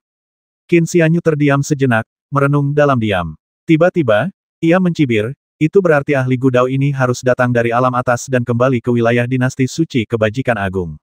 Bahkan jika ia turun kembali ke alam bawah dan kembali ke dunia fana, jika ia tidak berada di wilayah dinasti suci kebajikan agung, aku tidak bisa menghadapinya. Guru Zhang sedikit terkejut. Qin Xianyu berkata dengan tenang, "Aku yakin aku punya kesempatan untuk menjadi abadi di kehidupan ini, dan aku juga punya kesempatan untuk membalaskan dendam orang tuaku. Aku tidak bisa terikat oleh posisi ini. Lagi pula, aku seharusnya masih punya lebih dari 200 tahun lagi. Bagaimana mungkin aku memperpendek umurku untuk menjadi penasihat nasional dan hanya hidup sampai 100 tahun? Kau bisa pergi sekarang dan berhentilah membuang-buang napasmu." Guru Zhang merasakan punggungnya basah oleh keringat. Angin bertiup kencang, dan punggungku terasa dingin sampai ke tulang. Tanpa berdiri, Zhang Daoren berkata, "Demi Tuan Yuan, saya harap Tuan sejati bersedia mengambil alih." Qin Xianyu mengangkat sebelah alisnya dan berkata, "Apakah Yuan Shoufeng yang punya ide agar aku mengambil alih posisi ini?" Guru Zhang berkata, "Benar sekali." Qin Xianyu berkata, "Kapan dia pernah bermaksud begitu? Jangan bicara omong kosong. Kalau kau hanya menyebarkan rumor tentang Yuan Shoufeng dan mencoba menipuku, jangan salahkan aku karena bersikap kejam." Guru Zhang berulang kali mengatakan bahwa ia tidak berani, lalu berkata, "Ketika Tuan sejati pergi ke Gunung Longhu, Tuan Yuan memberitahu Anda tentang tujuan observatorium kekaisaran dan menunjukkan hal ini. Sebenarnya, inilah tujuan yang telah beliau tetapkan. Makna Tuan Yuan sangat jelas, tidak perlu diragukan lagi." Qin Xianyu terdiam. Dalam perjalanan mereka menuju Gunung Longhu, mereka memang mendarat di sebuah desa pegunungan. Saat itu, Yuan Shoufeng merapal mantra yang memengaruhi lelaki tua itu, memungkinkan Qin Xianyu melihat reaksi lelaki tua itu setelah takjub dengan kekuatan sihir Tao. Qin Xianyu kemudian menggunakan kesempatan ini untuk menjelaskan kepadanya fungsi observatorium kekaisaran. Tetapi Qin Xianyu memiliki beberapa keraguan saat itu mengapa hal-hal ini harus dijelaskan kepadanya. Jadi ada lapisan makna lain di baliknya. Salah. Qin Xianyu teringat ucapan Yuan Shoufeng saat itu. "Buatlah pertunjukan untuk para monyet." Melihat Zhang Daoren, Qin Xianyu segera mengerti bahwa Bao Zhangzheng dari observatorium kekaisaran ini pasti juga salah satu monyet. Yuan Shoufeng tidak berniat membiarkan dia naik tahta, dan tahu bahwa dia tidak akan menduduki jabatan itu hanya pertunjukan saja. Jadi, Yuan Shoufeng sudah mengantisipasi semua kejadian hari ini. Begitu Qin Xianyu memahami ini, dia tersenyum dan berkata, "Kamu bisa kembali sekarang." Tuan Zhang masih tidak bangkit, dan berkata dengan suara gemetar, "Apakah Tuan sejati bersikeras tidak menerima posisi ini?" Qin Xianyu berkata, "Saya tidak akan menerimanya." Tuan Zhang mengangkat kepalanya, mendesah dalam-dalam, dan berkata, "Jika memang demikian, maka mohon, Tuan Sejati, pertimbangkanlah hubungan masa lalu kami dengan dinasti suci kebajikan agung dan lakukan sesuatu untuk istana. Entah mengapa jantung Qin Xianyu berdebar kencang. Ia segera menyadari bahwa tawaran untuk mengambil alih posisi kepala observatorium kekaisaran hanyalah sebuah ujian. Banyak orang menduga bahwa seseorang dengan masa depan secerah dirinya tidak akan menerima posisi kepala observatorium kekaisaran dan dengan demikian terikat pada situasi sulit ini. Jika dengan sedikit keberuntungan dia berhasil dan mampu menduduki jabatan pengajar kekaisaran, itu akan menjadi kegembiraan besar bagi dinasti suci kebajikan agung. Jika itu tidak memungkinkan, maka sebagai pilihan kedua, mintalah dia melakukan sesuatu. Sebenarnya, hal terpenting yang harus dilakukan Guru Zhang di sini adalah ini. Mungkin di mata banyak orang, karena dia sudah menolak jabatan kepala observatorium kekaisaran, akan sulit baginya untuk menolak hal selanjutnya ini, bukan? Lagi pula, anak muda memang mudah malu kalau bisa menolak sekali, sulit rasanya menolak dua kali. Tapi Qin Xianyu bukanlah pemuda biasa. Saat Guru Zhang berbicara, darahnya mengalir deras, dan dia merasa sedikit gelisah. Itu adalah firasat dari lubuk hatiku. Setelah Zhang Daoren selesai berbicara, Qin Xianyu tidak memiliki pikiran lain dalam benaknya. Hanya ada satu pikiran, sebuah alasan. Tuan Zhang menatap Qin Xianyu tanpa mengucapkan sepatah kata pun untuk waktu yang lama. Qin Xianyu tetap diam, tampak tenggelam dalam pikirannya. Keheningan menyelimuti mereka. Setelah beberapa saat, Qin Xianyu dengan tenang bertanya, atas dasar apa? Tiba-tiba, Tuan Zhang merasa seolah-olah ada gunung yang menekannya, membuatnya mustahil untuk berdiri. Tekanan itu begitu kuat hingga tulang dan dagingnya berderak. Ia tahu dalam hatinya bahwa ini adalah aura naga dan harimau yang menindas. Pejabat Biro Astronomi Kekaisaran hanya berada di level gangsa, sementara Qin Xianyu sudah mencapai level naga dan harimau. Perbedaannya terlalu besar, dan tekanan dari auranya saja membuatnya sulit bernapas. Sebagai warga dinasti suci kebajikan agung, Tuan Sejati adalah anggota dinasti suci kebajikan agung, dan merupakan kewajibannya untuk berkontribusi bagi dinasti suci kebajikan agung. Tuan Zhang menggertakkan giginya dan berkata, inilah yang menjadi tanggung jawab rakyat dinasti suci kebajikan agung terhadap istana. Mendengar ini, Qin Xianyu tiba-tiba tertawa dan berkata, saya setuju dengan pernyataan pertama, tetapi pernyataan kedua tentang berutang sungguh menggelikan. Saya sudah tinggal di sini sejak kecil. Seharusnya saya membayar biaya pendaftaran rumah tangga, memiliki sertifikat tanah untuk rumah saya, dan membayar pajak atas uang yang saya hasilkan. Bahkan pakaian yang saya kenakan, roti kukus, dan nasi yang saya makan setiap hari semuanya dikenakan pajak. Jadi, apa yang harus saya bayar? Saya lahir di tanah ini kampung halaman saya, dan saya tidak akan menyangkalnya. Jika saya berutang apapun, saya hanya harus membayar kembali tanah yang ada di bawah kaki saya ini, bukan kepada pengadilan yang berniat memulai perang. Tuan Zhang bermandikan keringat. Ia pernah bertemu dengan penguasa sejati Ascension ini sebelumnya dan tahu bahwa kultivasi penguasa sejati itu sangat tinggi, tetapi bagaimanapun juga, ia hanyalah seorang pemuda, baik hati, dan mudah dibujuk. Siapa sangka ia akan datang hari ini dan mendapati bahwa penguasa sejati Ascension ternyata sangat sulit dihadapi. Pikirannya berpacu, dan ia mengubah kata-katanya, berkata, ayah mertua Tuan Sejati, Liu Jun, adalah gubernur prefektur dinasti suci kebajikan agung. Seluruh keluarga Liu adalah warga dinasti suci kebajikan agung, begitu pula orang tua dan leluhur Tuan Sejati. Mereka semua adalah warga dinasti suci kebajikan agung. Kau tumbuh besar di dinasti suci kebajikan agung, garis keturunanmu telah berlanjut selama bertahun-tahun, dan akarmu ada di mana-mana. Bagaimana kau bisa begitu kejam? Qin Xianyu menatapnya dengan tenang dan bertanya, apakah kamu mengancamku dengan orang-orang di sekitarku? Nadanya datar, seperti angin sepoi-sepoi. Wajah Tuan Zhang memerah, dan ia merasa seperti dipukul keras di dada dengan palu besi besar, hampir muntah darah. Ia menahan keinginan untuk muntah dan berulang kali mengatakan bahwa ia tidak berani. Qin Xianyu menutup matanya sedikit dan tetap diam. Tuan Zhang menyadari tekanan di sekitarnya telah lenyap. Mendongak, ia tahu Qin Xianyu sedang mencoba memaksanya pergi kalau tidak, ia tidak akan bersikap baik. Ia merasa sedikit takut, tetapi tahu ia tidak bisa pergi seperti ini. Ia menggertakkan gigi, berpikir sejenak, lalu tiba-tiba menangis.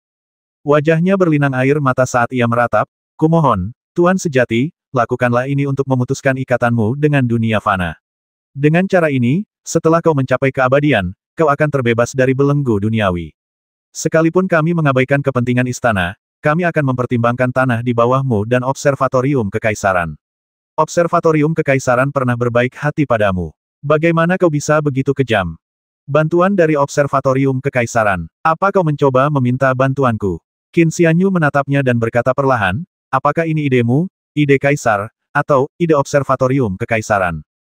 Tuan Zhang hanya membungkuk dan berkata, jika Tuan sejati berhasil menduduki posisi kepala observatorium kekaisaran, maka setiap kata yang Anda ucapkan akan menjadi kehendak observatorium kekaisaran. Implikasinya bahkan lebih jelas. Mata Qin Xianyu sedikit menyipit, dan dia hendak melambaikan tangannya untuk mengantar Zhang Daoren keluar pintu ketika dia tiba-tiba berhenti lagi. Perasaan telah mencurahkan hati dan jiwaku pada sesuatu perlahan memudar. Perasaan tidak nyaman itu perlahan mereda. Segala sesuatunya tampak berubah menjadi lebih baik dalam waktu singkat itu. Qin Xianyu sedikit terkejut. Awalnya ia bertekad untuk menolak masalah ini dan mengusir Zhang Daoren, tetapi kini keadaan telah membaik. Setelah merenung sejenak, suasana hatinya berubah. Kegelisahan itu memudar, meninggalkan rasa gelisah yang samar-samar. Qin Xianyu merenung cukup lama sebelum bertanya, apa yang membawamu ke sini hari ini? Tuan Zhang awalnya terkejut, lalu gembira, dan buru-buru berkata, tentu saja, kami meminta Tuan sejati untuk mengambil alih posisi kepala observatorium kekaisaran. Tentu saja, karena Tuan sejati tidak mau terikat oleh hal ini, silakan pergi ke kolam dingin. Biarlah hal ini menjadi perbuatan baik untuk memutuskan ikatan duniawi. Qin Xianyu sedikit mengernyit. Dinasti Suci Kebajikan Agung memiliki 3 tempat terlarang, dengan Gunung Yinghuang menjadi yang paling misterius dan berbahaya, diikuti oleh Gunung Tianshan, dan yang terakhir adalah Hantan. Meskipun kolam dingin ditempatkan di ujung 3 lokasi berbahaya, bukan berarti tempat ini mudah ditangani. Ketiga zona terlarang ini adalah tempat para Dewa Naga Harimau telah binasa selama bertahun-tahun. Perlu dicatat bahwa Dewa Naga Harimau adalah puncak kultivasi manusia, kedua setelah para dewa, dan dapat dianggap sebagai puncak dunia fana. Ketiga tempat ini disebut zona terlarang karena para Dewa Naga Harimau telah mati di sana. Hal yang paling berbahaya tentang kolam dingin ini bukanlah medannya, melainkan seekor naga. Naga kolam es ini memiliki kemampuan yang sangat tinggi. 300 tahun yang lalu, ia pernah membantai seorang kultivator naga harimau tingkat puncak, menjadikannya mangsa. Justru karena kejadewa seorang kultivator naga harimau tingkat puncak, kolam es ini terdaftar sebagai salah satu dari 3 wilayah terlarang. Master Zhang menarik napas dalam-dalam dan berkata, kolam dingin adalah rumah bagi ikan dan udang yang tak terhitung jumlahnya, yang telah dipelihara oleh aura naga selama bertahun-tahun. Beberapa di antaranya bahkan merupakan keturunan garis keturunan naga. Oleh karena itu, ikan, udang, kerang, kura-kura danau, dan siput semuanya sangat bergizi dan sangat baik untuk tubuh manusia. Khususnya, cangkang dan sisiknya merupakan material yang sangat baik. Jika kita mendapatkan harta karun seperti kolam dingin, para prajurit dan warga sipil dinasti Suci Kebajikan Agung pasti akan kuat secara fisik, dan sisik serta cangkang tersebut dapat ditempa dan diubah menjadi baju zirah, senjata, dan barang-barang lainnya. Selama kita mendapatkan ikan dan udang segar yang tak kalah hebatnya, sehingga pasukan kita kuat dan diperlengkapi dengan baik, serta dilengkapi dengan persenjataan dan perlengkapan yang unggul, dinasti Suci Agung kita pasti akan tak terkalahkan dan tak tertaklukkan. Guru Zhang melanjutkan, Tuan sejati peduli terhadap negara dan rakyatnya, dan tentu saja beliau tidak akan tinggal diam sementara tentara kita dibantai. Ini pasti akan menyebabkan kehancuran banyak keluarga. Jika tentara dinasti Suci Kebajikan Agung kuat, bersenjata lengkap, dan memiliki senjata tajam, mereka akan jauh lebih unggul daripada tentara kerajaan Chu. Dengan demikian, perang pasti akan berakhir lebih cepat, menyelamatkan rakyat dari penderitaan dan menyelamatkan para prajurit dari perjuangan hidup mati. Qin Xianyu tetap diam. Jantung Zhang Daoren berdebar kencang, lalu ia berkata lagi, saya pribadi berjanji kepada Tuan sejati bahwa pasukan prajurit yang fisiknya telah ditingkatkan dan diperlengkapi dengan baju zirah serta senjata terbaik ini tidak akan digunakan untuk menyerang dan menjarah. Mereka hanya akan berada di dalam wilayah dinasti Suci Kebajikan Agung dan tidak akan keluar. Mereka akan menjadi pasukan yang melindungi dinasti Suci Kebajikan Agung, bukan pasukan yang menyerang negara lain. Dengan kemampuan Tuan sejati, Anda tentu dapat mengawasi seluruh medan perang. Jika terjadi pelanggaran aturan, Tuan sejati dapat mengambil tindakan sesuai kebijaksanaan Anda.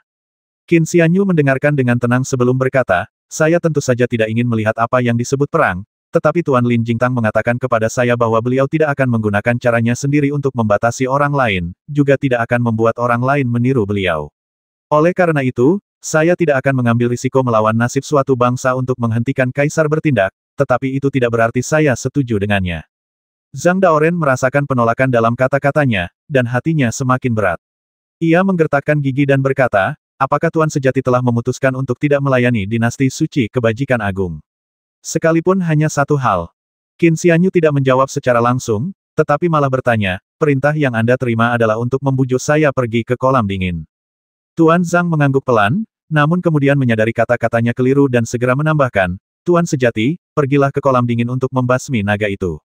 Pergi ke kolam es untuk membasmi naga. Qin Xianyu mengangkat alis, hatinya sedikit mencelos. Ia berkata, aku hanya bisa pergi ke kolam dingin untuk memberitahu naga itu. Jika ia tidak merespons, aku tidak bisa berbuat apa-apa. Bagaimana dengan membasmi naga itu? Bahkan Tuan Yuan Shoufeng dan Tuan Lin Jingtang, yang keduanya berasal dari dinasti suci kebajikan agung, tidak bisa membasmi naga ini. Bagaimana mungkin aku bisa melakukannya? Qin Xianyu tiba-tiba mencibir dan berkata, sejujurnya, aku tidak akan pernah mempertaruhkan nyawaku melawan naga yang tak terduga itu demi motif tersembunyimu. Ekspresi Guru Zhang agak tidak menyenangkan. Qin Xianyu melambaikan tangannya, dan angin kencang bertiup, menerbangkan Zhang Daoren keluar dari pintu. Ia lalu dengan santai menutup pintunya juga. Kemudian, terdengar suara dari dalam, Observatorium Kekaisaran telah banyak membantuku. Perjalanan ke kolam dingin ini adalah caraku untuk menyelesaikan masalah denganmu. Mulai sekarang, kita impas. Jika kau datang ke kuil Taoku lagi, selama kau bisa mengambil pedang King Liku, kau boleh datang dan pergi sesukamu. Sejujurnya, sama sekali tidak ada alasan bagiku untuk mempertaruhkan nyawaku demi membasmi seekor naga. Ekspresi Guru Zhang berubah-ubah beberapa kali sebelum akhirnya dia menghela napas dalam-dalam dan berbalik meninggalkan kuil Tao. Di dalam ruangan, Qin Xianyu sudah berdiri. Ekspresinya sedikit gelap saat dia merenung sejenak. Saya secara alami cenderung tenang, dan saya sangat terbantu dengan meditasi selama 3 tahun. Sekarang, jalan-jalan mungkin bukan hal yang buruk. Tiba-tiba, Qin Xianyu membalik tangannya, menampakkan seekor cacing gu, berwarna putih dengan pola biru, lembut dan halus. 3 tahun telah berlalu, dan gu ulat sutra salju masih belum tumbuh dewasa. Penampilannya masih sama, dengan mata yang sayu seperti kabut, tubuh yang putih dan lembut, serta pola biru yang sedikit berkilau. Namun, antenanya telah menjadi sedikit lebih tipis, sementara 2 bola putih kecil di ujung antenanya telah tumbuh sedikit lebih besar. Pergi ke kolam dingin, meskipun bukan untuk membasmi naga, tetap saja terasa agak aneh. Qin Xianyu dengan lembut menggoda antena ulat sutra salju gu dan bergumam pada dirinya sendiri, tapi setidaknya rasa tidak nyaman yang mematikan itu telah sepenuhnya hilang. Baiklah, ayo kita jalan-jalan, anggap saja ini jalan-jalan. Ibu kota, Istana Kekaisaran. Di Taman Kekaisaran, ratusan bunga bermekaran dalam kompetisi, wanginya memenuhi udara. Kelopak bunga mengapung di kolam, dan ikan mas berwarna-warni berenang di air. Ada seorang pria setengah baya berdiri di sampingnya. Pria itu berusia sekitar 50 tahun, mengenakan jubah kuning muda bersulam naga emas yang melingkari tubuhnya. Ia tampak berwibawa, berdiri dengan tangan di belakang punggung, dan memancarkan aura yang mengesankan aura seseorang yang menguasai dunia dan memegang kekuasaan atas suatu negara. Di belakangnya, Wang Suke, masih berpakaian putih dengan topi hijau di kepalanya, membungkuk dan bertanya, Yang Mulia, apakah tidak pantas mengangkat Tuan sejati berbulu itu sebagai kepala Observatorium Kekaisaran? Bagaimana jika orang ini berkarakter buruk dan mencoba menentang langit? Bukankah itu? Kaisar dinasti kebajikan agung berdiri dengan tangan di belakang punggungnya dan berkata dengan tenang, jika dia bersedia melepaskan seluruh kultivasinya, bagaimana jika dia melepaskan tahta? Wang Suke terkejut. Kaisar dinasti suci kebajikan agung berkata perlahan, menurut catatan, 1000 tahun yang lalu, leluhur pendiri dinasti suci kebajikan agung saya adalah seorang kultivator, dan bahkan keturunan ras naga. Oleh karena itu, saya adalah putra surga yang sejati. Ia berdiri dengan tangan di belakang punggungnya, berjalan perlahan di sepanjang tepi kolam, dan berkata, ketika nenek moyang kita mendirikan negara ini, semua hasil bumi mereka tersebar, dan bersama dengan kekayaan negara, kekayaan itu menyebar ke dalam tubuh ratusan juta orang, jatuh ke dalam tubuh makhluk hidup yang tak terhitung jumlahnya di dalam dinasti suci kebajikan agung, dan meresap ke dalam daratan yang luas. Berapa banyak orang yang ada di dalam dinasti suci kebajikan agung? Jika Anda menambahkan burung dan binatang buas, semut dan serangga, dan bahkan bunga, rumput, dan pepohonan, yang semuanya dianggap makhluk hidup di dalam negara ini, berapa jumlah mereka? Dan berapa inci dari daratan luas ini yang akan menerima energi yang begitu subur? Nenek moyang kita memang sangat terampil, tetapi semua hasil pertanian mereka tersebar dan didistribusikan di antara rakyat dan tanah mereka. Apa gunanya? Itu hanya bisa membuat ratusan juta rakyat merasa sedikit lebih sehat. Namun, itu hanyalah peningkatan yang sangat kecil. Dan meskipun tanahnya dikatakan sedikit lebih subur, pada kenyataannya, tidak ada yang bisa memastikan apakah tanah yang luas ini benar-benar lebih subur. Dinasti suci kebajikan agung tiba di paviliun, duduk di kursi batu, dan berkata, sekalipun seorang abadi turun ke alam fana dan menyebarkan kekuatan abadinya ke dalam tubuh miliaran makhluk hidup, tidak akan ada efek yang nyata. Paling-paling, Itu hanya akan membuat banyak makhluk hidup di wilayah dinasti suci kebajikan agung sedikit lebih sehat dan kuat. Setelah jeda, sang kaisar mencibir, saya orang yang sangat berbakat dan berbakat dalam kultivasi. Saya juga pernah mencoba berkultivasi di masa lalu, tetapi tidak berhasil. Wang Suke tertegun lama setelah mendengar rahasia ini. Kaisar berkata, orang macam apa Yuan Shoufeng itu? Dia hanya menjabat sebagai guru agung, tetapi dia sudah terjerat dalam nasib bangsa, sebuah keterjeratan yang tak akan pernah bisa dia selesaikan seumur hidup ini. Jika dia duduk di posisiku, bahkan jika kau adalah seorang abadi yang turun ke alam fana, kau harus melenyapkan semua kekuatan abadimu dan menyebarkannya ke seluruh makhluk hidup di negeri ini. Wang Suke diam-diam merasa khawatir, berpikir dalam hati, jadi inilah alasan mengapa Kaisar begitu percaya diri dan tidak takut merebut tahta. Dengan mengingat hal ini, Wang Suke mengurungkan niatnya untuk merebut tahta sejak awal. Lagi pula, garis keturunannya telah terputus, dan bahkan jika ia naik tahta nanti, ia tidak akan memiliki ahli waris untuk mewarisinya. Mengapa harus mencelakai dirinya sendiri? Setelah berpikir sejenak, Wang Suke melanjutkan, Yu Hua Zhenjun ini arogan dan tak terkendali, angkuh dan galak, serta meremehkan semua orang. Dia tidak pernah menganggap serius siapapun, juga tidak peduli dengan dunia. Saya khawatir dia tidak akan memberikan muka apapun kepada istana. Jabatan Kepala Observatorium Kekaisaran hanya untuk 100 tahun, dan itu terikat oleh takdir. Dia telah berkultivasi dengan sangat cepat dan memiliki potensi untuk menjadi abadi. Ada kemungkinan 99% dia tidak akan mengambil alih jabatan Kepala Observatorium Kekaisaran. Mendengar hal ini, sang kaisar terdiam sejenak sebelum berkata, kudengar kultivasi orang ini telah berkembang pesat. Wajar jika dia agak arogan dan enggan terikat oleh posisi guru kekaisaran. Baiklah, jika dia benar-benar menolak, mari kita mundur selangkah dan biarkan Tuan Sikong menggantikannya. Sebenarnya, Tuan Sikong juga tidak buruk, tetapi dia belum mencapai puncak alam naga harimau. Aku khawatir selama masa perang antara kedua negara ini, dia akan kesulitan untuk menekan banyak kultivator. Wang Suke bertanya, mengapa kita tidak membujuknya untuk melakukan sesuatu bagi istana kekaisaran? Kaisar menggelengkan kepala dan berkata, tidak perlu.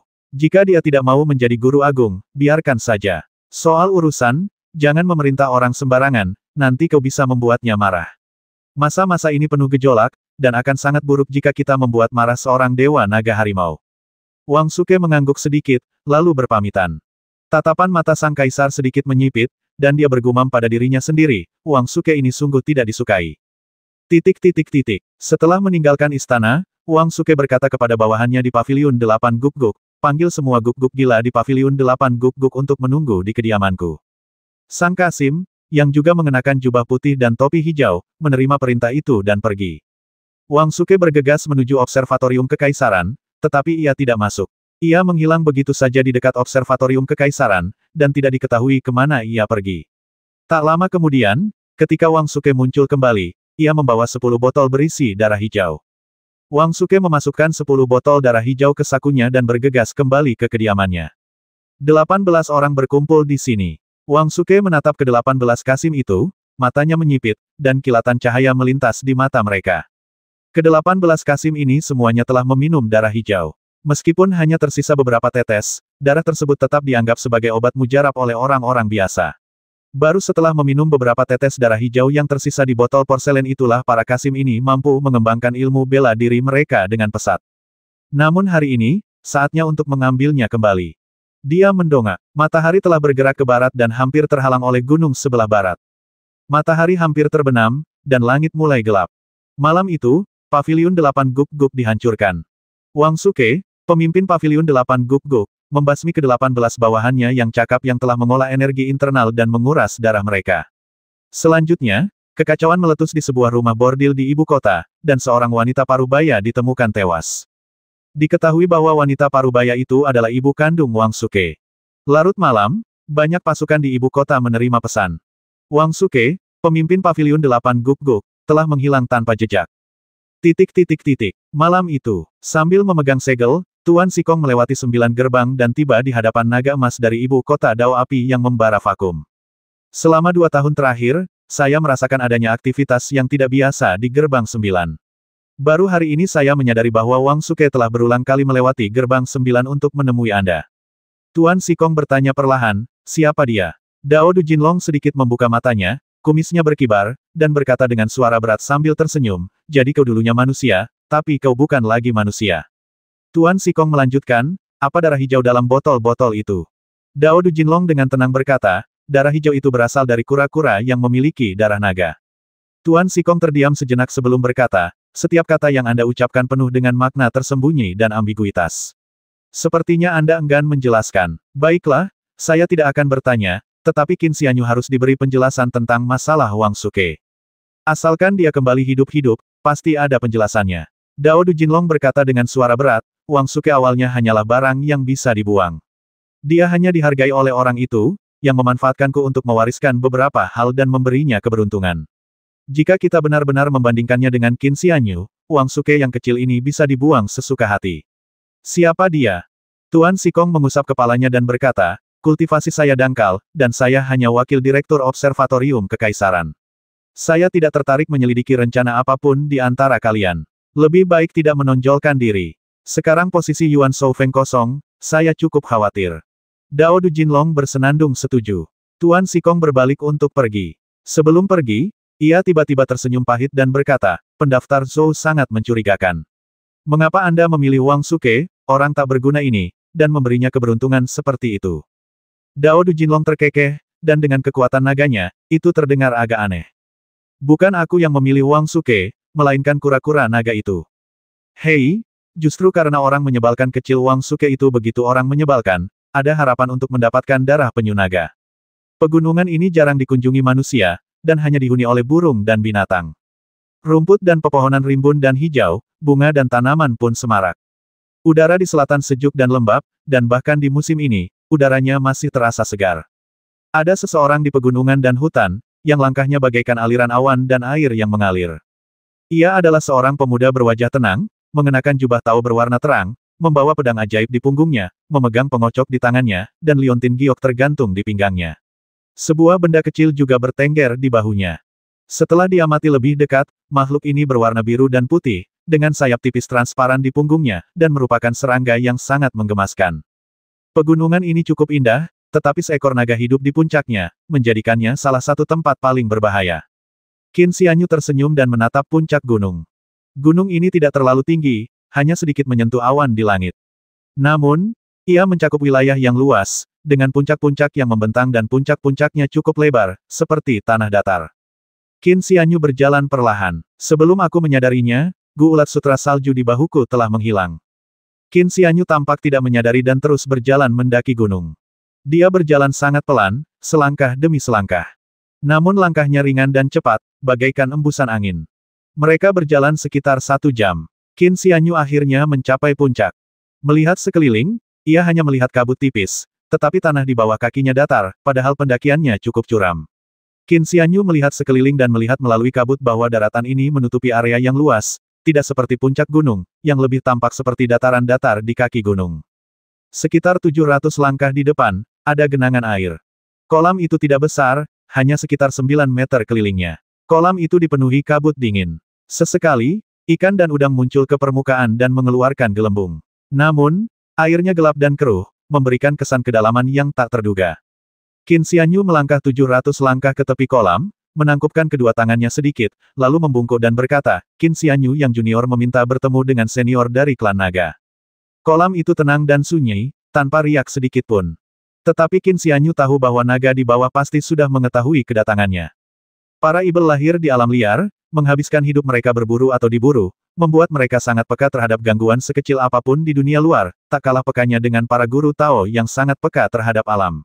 Naga, sebagai anggota keluarga naga, bahkan lebih peka daripada ibel biasa. Bagaimana mungkin seekor naga yang mampu melahap dewa sejati tingkat puncak sekalipun tidak menyadari sama sekali dunia luar? Naga itu tahu bahwa Qin Xianyu telah tiba, tetapi tidak menampakkan diri. Qin Xianyu terdiam sejenak, lalu berjongkok dan mencelupkan tangannya ke dalam air. Riak muncul di air. Angkat kepala tinggi-tinggi. Teriakan panjang dan tiba-tiba bergema di puncak gunung dan berputar-putar di angkasa, menggetarkan jiwa. Seekor naga muncul dari kolam. Ini adalah seekor naga air, seluruh tubuhnya terbuat dari air yang membeku, sisiknya tampak hidup, kumis dan surainya berkibar, matanya sedingin es, hampir seperti makhluk sungguhan. Ia muncul dari air, tubuhnya berputar-putar dan melilit, langsung menelan Qin Xianyu. Dengan sedikit tenaga, suara renyah pun terdengar. Qin Xianyu hancur total. Saat berikutnya, Qin Xianyu yang telah tercabik-cabik, berubah menjadi gumpalan energi murni dan menghilang. Naga air itu tampak sebening kristal. Ia terbang mengitari kolam yang gelap, tubuhnya bergelombang dan berenang, sebelum tenggelam ke dalam air, hanya memperlihatkan separuh tubuhnya. Kedua cakarnya bertumpu di tepi kolam, dan kepalanya terjulur ke depan, tatapannya begitu acuh tak acuh. Pendeta Tao kecil, kau pikir kau bisa menipuku hanya dengan avatar. Kau pikir kau bisa bersembunyi dariku dengan berpura-pura tubuh aslimu tersembunyi di bawah gunung. Naga air itu tetap tenang dan diam, tetapi dari kedalaman kolam, sebuah suara mengalir mengikuti arus, berkata, aku akan membasmimu. Sekalipun kau berada di puncak alam naga harimau, kau takkan bisa lolos. Saya memang tidak sopan. Terdengar tawa dari bawah gunung, tenang namun diwarnai dengan sedikit permintaan maaf. Qin Xianyu menampakkan dirinya, dengan gu ulat sutra salju bertengger di bahunya. Matanya, bagaikan kabut dan cermin, menunjukkan sedikit rasa ingin tahu dan mungkin sedikit keraguan. Qin Xianyu memanjat gunung. Dia masih belum terbang menembus awan. Dia mendaki gunung selangkah demi selangkah. Kali ini, langkahnya tampak lambat, bahkan lebih lambat dari sebelumnya, tetapi hanya setelah 7 atau 8 tarikan napas, mereka muncul di puncak gunung. Qin Xianyu melangkah maju dan muncul di tepi kolam. Ia membungkuk dan berkata, pendeta Tao yang rendah hati ini adalah Qin Xianyu, yang nama Tao-nya adalah Yu Hua. Saya memberi hormat kepada Anda, senior. Naga air itu melirik Qin Xianyu dengan acuh tak acuh, lalu tiba-tiba hancur, berubah menjadi aliran air jernih yang tak terhitung jumlahnya yang memercik kembali ke kolam, menyebabkan riak menyebar di permukaan. Akan tetapi riak-riak itu makin membesar, keributannya makin mencengangkan, dan ombaknya terus bergulung-gulung. Di kolam yang gelap, cabang-cabang yang tak terhitung jumlahnya pertama kali muncul.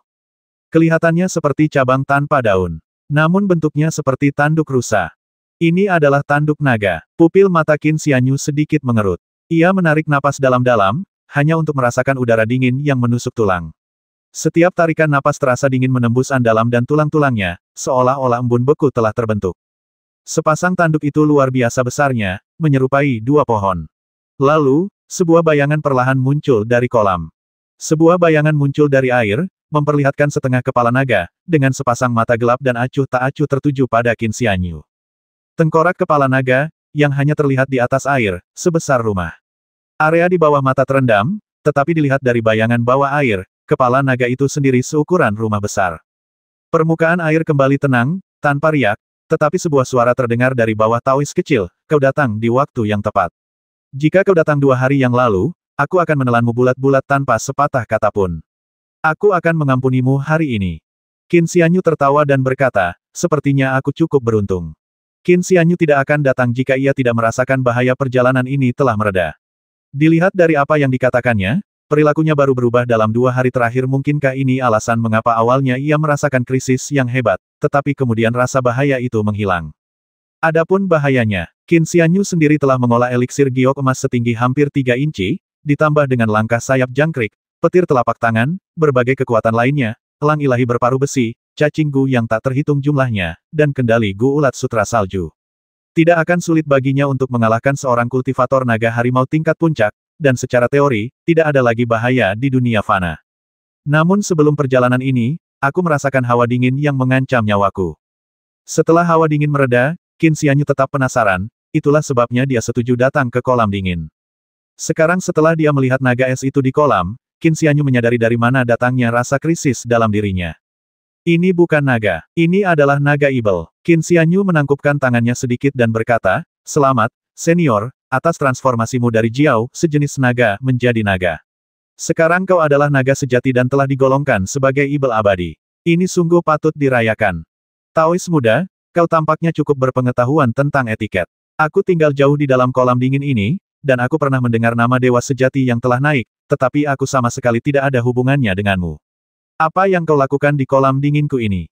Naga ibel itu berkata dengan tenang, apakah kau pikir tubuh naga sejati penuh dengan harta karun, dan ingin datang ke sini untuk membasmi naga, mendapatkan darah nagaku, mencabut urat nagaku, mengupas sisik nagaku, dan memakan daging nagaku?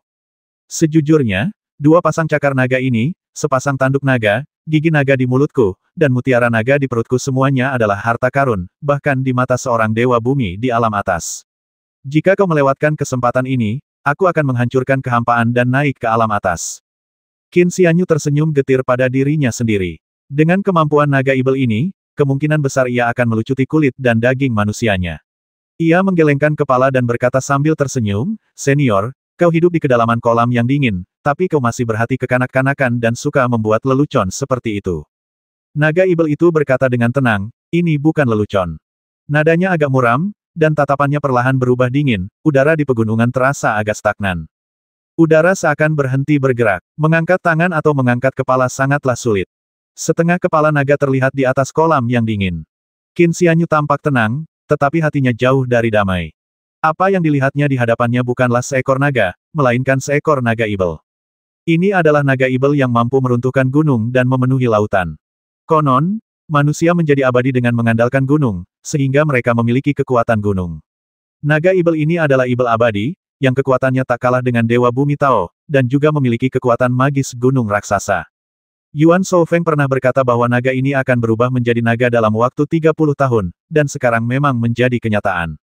Area di sekitar kolam dingin itu benar-benar sunyi. Terjadi keheningan cukup lama. Qin Xianyu pada dasarnya bukanlah orang yang tidak sabaran. Naga Ibel, yang telah tinggal di kolam dingin selama bertahun-tahun, menjadi lebih sabar karena kesendirian dan keterpencilannya. Keheningan itu meresahkan. Qin Xianyu akhirnya berbicara, perlahan berkata, "Seseorang mengundang saya untuk menemui Anda, senior, untuk membahas beberapa hal." Naga Ibel itu menatapnya dengan dingin dan bertanya, "Ada apa?" Qin Xianyu berkata, "Dinasti Suci Kebajikan Agung membutuhkan senjata dan baju zirah, dan para prajurit juga perlu memelihara tubuh mereka. Oleh karena itu, mereka membutuhkan ikan dan udang dari kolam dingin untuk memelihara tubuh mereka, dan menggunakan kerang dan paku tulang sebagai senjata dan baju zirah. Jadi, saya datang untuk memberitahu Anda, senior." Tiba-tiba, terdengar ledakan keras. Kehampaan di hadapan Qin Xianyu tiba-tiba terbuka, melepaskan aliran udara yang tak terhitung jumlahnya. Jubah Taoisnya berkibar-kibar, dan rambutnya acak-acakan dan berkibar tertiup angin. Ulat sutra saljugu menempel erat di pinggangnya, seakan takut tersapu oleh hembusan udara yang tiba-tiba. Naga Ibel itu berkata dengan muram, "Tidakkah kau takut aku akan mencabik-cabikmu dengan satu cakar dan melahapmu sepotong demi sepotong?" Qin Xianyu berkata, "Tentu saja aku takut. Itulah sebabnya aku menolak permintaan untuk membasmi naga itu. Aku di sini hanya untuk memberitahumu." Mata naga itu tetap dingin. Nadanya masih dingin saat ia berkata, "Anggaplah dirimu beruntung aku sudah menahan diri untuk tidak membasmi. Jika kau datang kemarin, aku tidak hanya akan mencabik-cabikmu, tetapi aku juga akan mencabik-cabikmu bahkan jika kau melangkah ke kolam es. Suka atau tidak, aku sudah mengatakan apa yang ingin kukatakan, dan itu bukan urusanku lagi." Qin Xianyu membungkuk sedikit dan berkata, "Jika tidak ada yang lain, saya permisi dulu." "Mau pergi?" Si naga Ibel mencibir. "Kau terlalu naif." Qin Xianyu mendapati dirinya berada di bawah tekanan luar biasa dari aura naga Ibel itu, tulang dan dagingnya membeku menjadi bola, hampir meremukkannya menjadi gumpalan daging jika ia manusia biasa. Ia menarik napas dalam-dalam, tetapi tidak berani menggunakan sihirnya untuk melawan. Meskipun agak tidak nyaman berada di depan naga Ibel ini, Qin Xianyu tidak merasa takut, karena dia tidak merasakan hawa dingin yang mengancam jiwa. Dia tidak merasakan adanya niat membasmi. Naga Ibel itu tidak ingin membasminya. "Aku memulai transformasiku dari Jiao menjadi naga 100 hari yang lalu, dan aku menyelesaikan transformasi itu 3 hari yang lalu. Aku hanya bisa bertahan beberapa hari menggunakan teknik rahasia yang diwariskan turun-temurun dari ras naga, lalu aku harus menghancurkan kehampaan dan naik ke alam atas." Naga Ibel itu berkata perlahan, "Sebenarnya, kalaupun kau tidak datang, aku takkan bisa melindungi anak-anak di kolam ini. Mereka pasti sudah dibantai habis-habisan. Aku selalu bertanya-tanya mengapa orang sepertimu selalu ingin membasmi anak-anakku. Apa nyawa kalian adalah nyawa, tapi anak-anak di kolamku bukan nyawa." Qin Xianyu tidak menjawabnya, dan naga Ibel itu sebenarnya tidak berbicara kepadanya. Naga Ibel itu berkata perlahan, "Awalnya aku berencana memanfaatkan beberapa hari ke depan untuk meninggalkan kolam dingin, mencari para kultivator di sekitar, dan membasmi mereka semua untuk menghilangkan masalah di masa mendatang. Namun 3 hari yang lalu, seorang lelaki tua datang dan mengatakan sesuatu yang membuatku terdiam. Bahkan sampai hari ini, aku masih belum bisa tenang. Semua ini berkat lelaki tua ini, kalau tidak, kau pasti sudah menjadi santapanku sekarang." Qin Xianyu sangat penasaran dan tidak dapat menahan diri untuk bertanya, siapa senior itu? Dia bukan senior. Naga Ibel, yang baru saja dipanggil senior oleh Qin Xianyu, kini kesal melihat pendeta Tao muda itu juga memanggilnya senior, yang secara implisit menempatkannya setara dengan lelaki tua itu. Matanya sedikit menyipit, dan berkata dengan dingin, "Itulah lelaki tua yang sangat lemah, hampir mati." Qin Xianyu terkejut. Naga ibel itu merenung sejenak dan berkata, dia tampaknya menyebut dirinya orang tua penyelidik. Qin Xianyu sedikit terkejut. Dia telah mendengar pertanyaan ini dari orang tua itu. Saat itu, Tuan keempat kian penuh semangat dan merupakan ahli pengobatan terkemuka di antara para tabib istana di ibu kota. Siapa sangka ia akan bertemu dengan orang tua yang meminta nasihat itu. Setelah bertukar 20 atau 30 kata dengannya, Tuan keempat kian menjadi begitu sedih sehingga ia mengundurkan diri dari jabatannya sebagai tabib istana dan kembali ke rumah Feng Xing, tempat ia menghabiskan hari-harinya dengan makan dan menunggu ajal. Kemudian, setelah Qin Xianyu mencerahkannya, guru keempat kian akhirnya sadar. Qin Xianyu juga bertanya pada Tuan Qian, tetapi saat ditanya tentang lelaki tua itu, Tuan Qian hanya tersenyum pahit dan tidak menyebutkannya, seolah-olah dia agak takut dengan cerita lama ini. Konon, lelaki tua pencari jalan ini bukanlah seorang praktisi Tao, melainkan seorang cendekiawan. Ia belajar sejak muda dan selalu dipenuhi keraguan. Seiring bertambahnya usia, keraguannya semakin menumpuk, dan ia mencari jawaban di mana-mana, sehingga ia menyebut dirinya orang tua pencari jalan. Bukan karena ia tidak punya kesempatan atau bakat dalam berkultivasi, melainkan karena ia tidak menyukai hal-hal seperti itu sejak kecil, menganggap jabatan resmi dan kultivasi Tao sangat tidak mengenakan. Konon, Kepala Observatorium Kekaisaran sebelumnya pernah berniat menjadikannya murid. Setelah mendengar hal ini, cendekiawan muda itu bergegas keluar dari ibu kota menuju parit dan memercikkan air ke telinganya. Ia mencucinya hingga keesokan paginya, ketika telinganya hampir rusak oleh air, sebelum akhirnya ia mengira telah membersihkannya. Qin Xianyu sangat bingung. Apa yang dilakukan lelaki tua itu di kolam dingin ini? Dan apa yang dia katakan kepada naga ibel ini? Orang tua ini bertanya padaku, apa tujuan hidup? Naga ibel itu berkata perlahan, dia bilang aku naga berusia 1000 tahun, dan sekarang setelah aku berubah menjadi naga, umurku bertambah 500 tahun.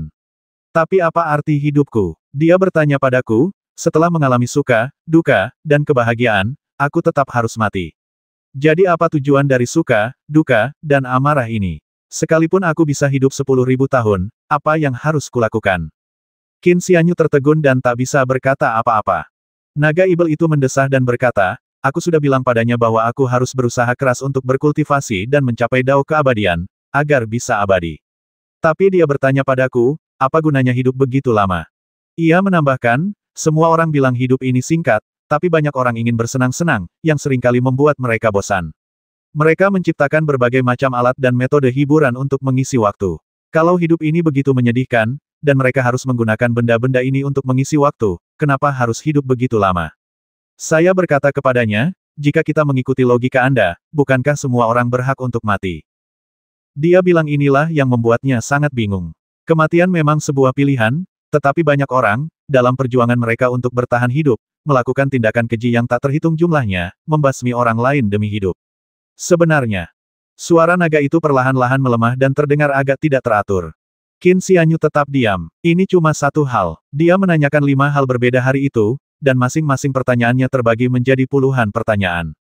Setelah berbicara cukup lama, naga ibel itu berkata dengan acuh tak acuh, awalnya aku ingin pergi memburu para kultivator, tetapi dia mengalihkan perhatianku dan mengacaukan pikiranku, jadi aku lupa segalanya. Aku akan segera naik ke alam atas, dan sudah terlambat untuk membasmi mereka saat itu, jadi aku berhenti saja. Pendeta Tao kecilmu sungguh beruntung. Kenapa kau tidak menjawab? Pendeta Tao yang rendah hati ini sungguh tidak tahu harus berkata apa.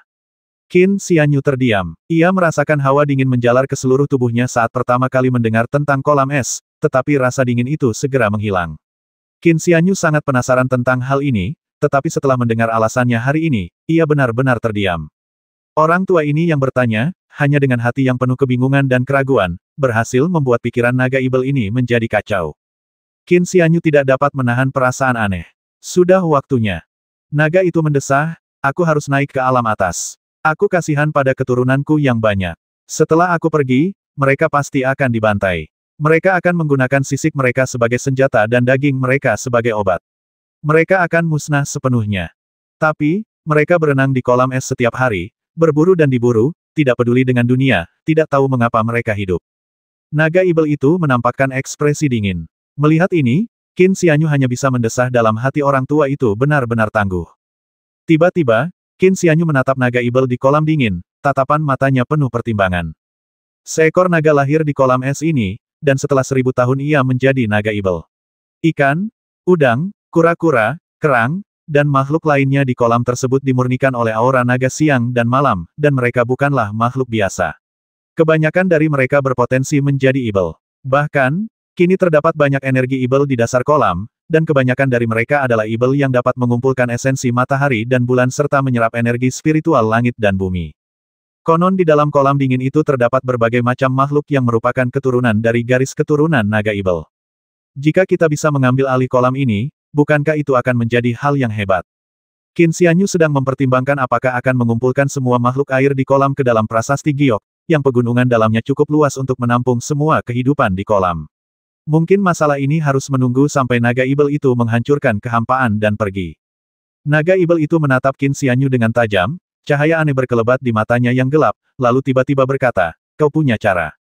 Qin Xianyu mengangguk pelan dan berkata, Taois yang rendah hati ini memiliki harta karun yang dapat menampung makhluk-makhluk di kolam dingin.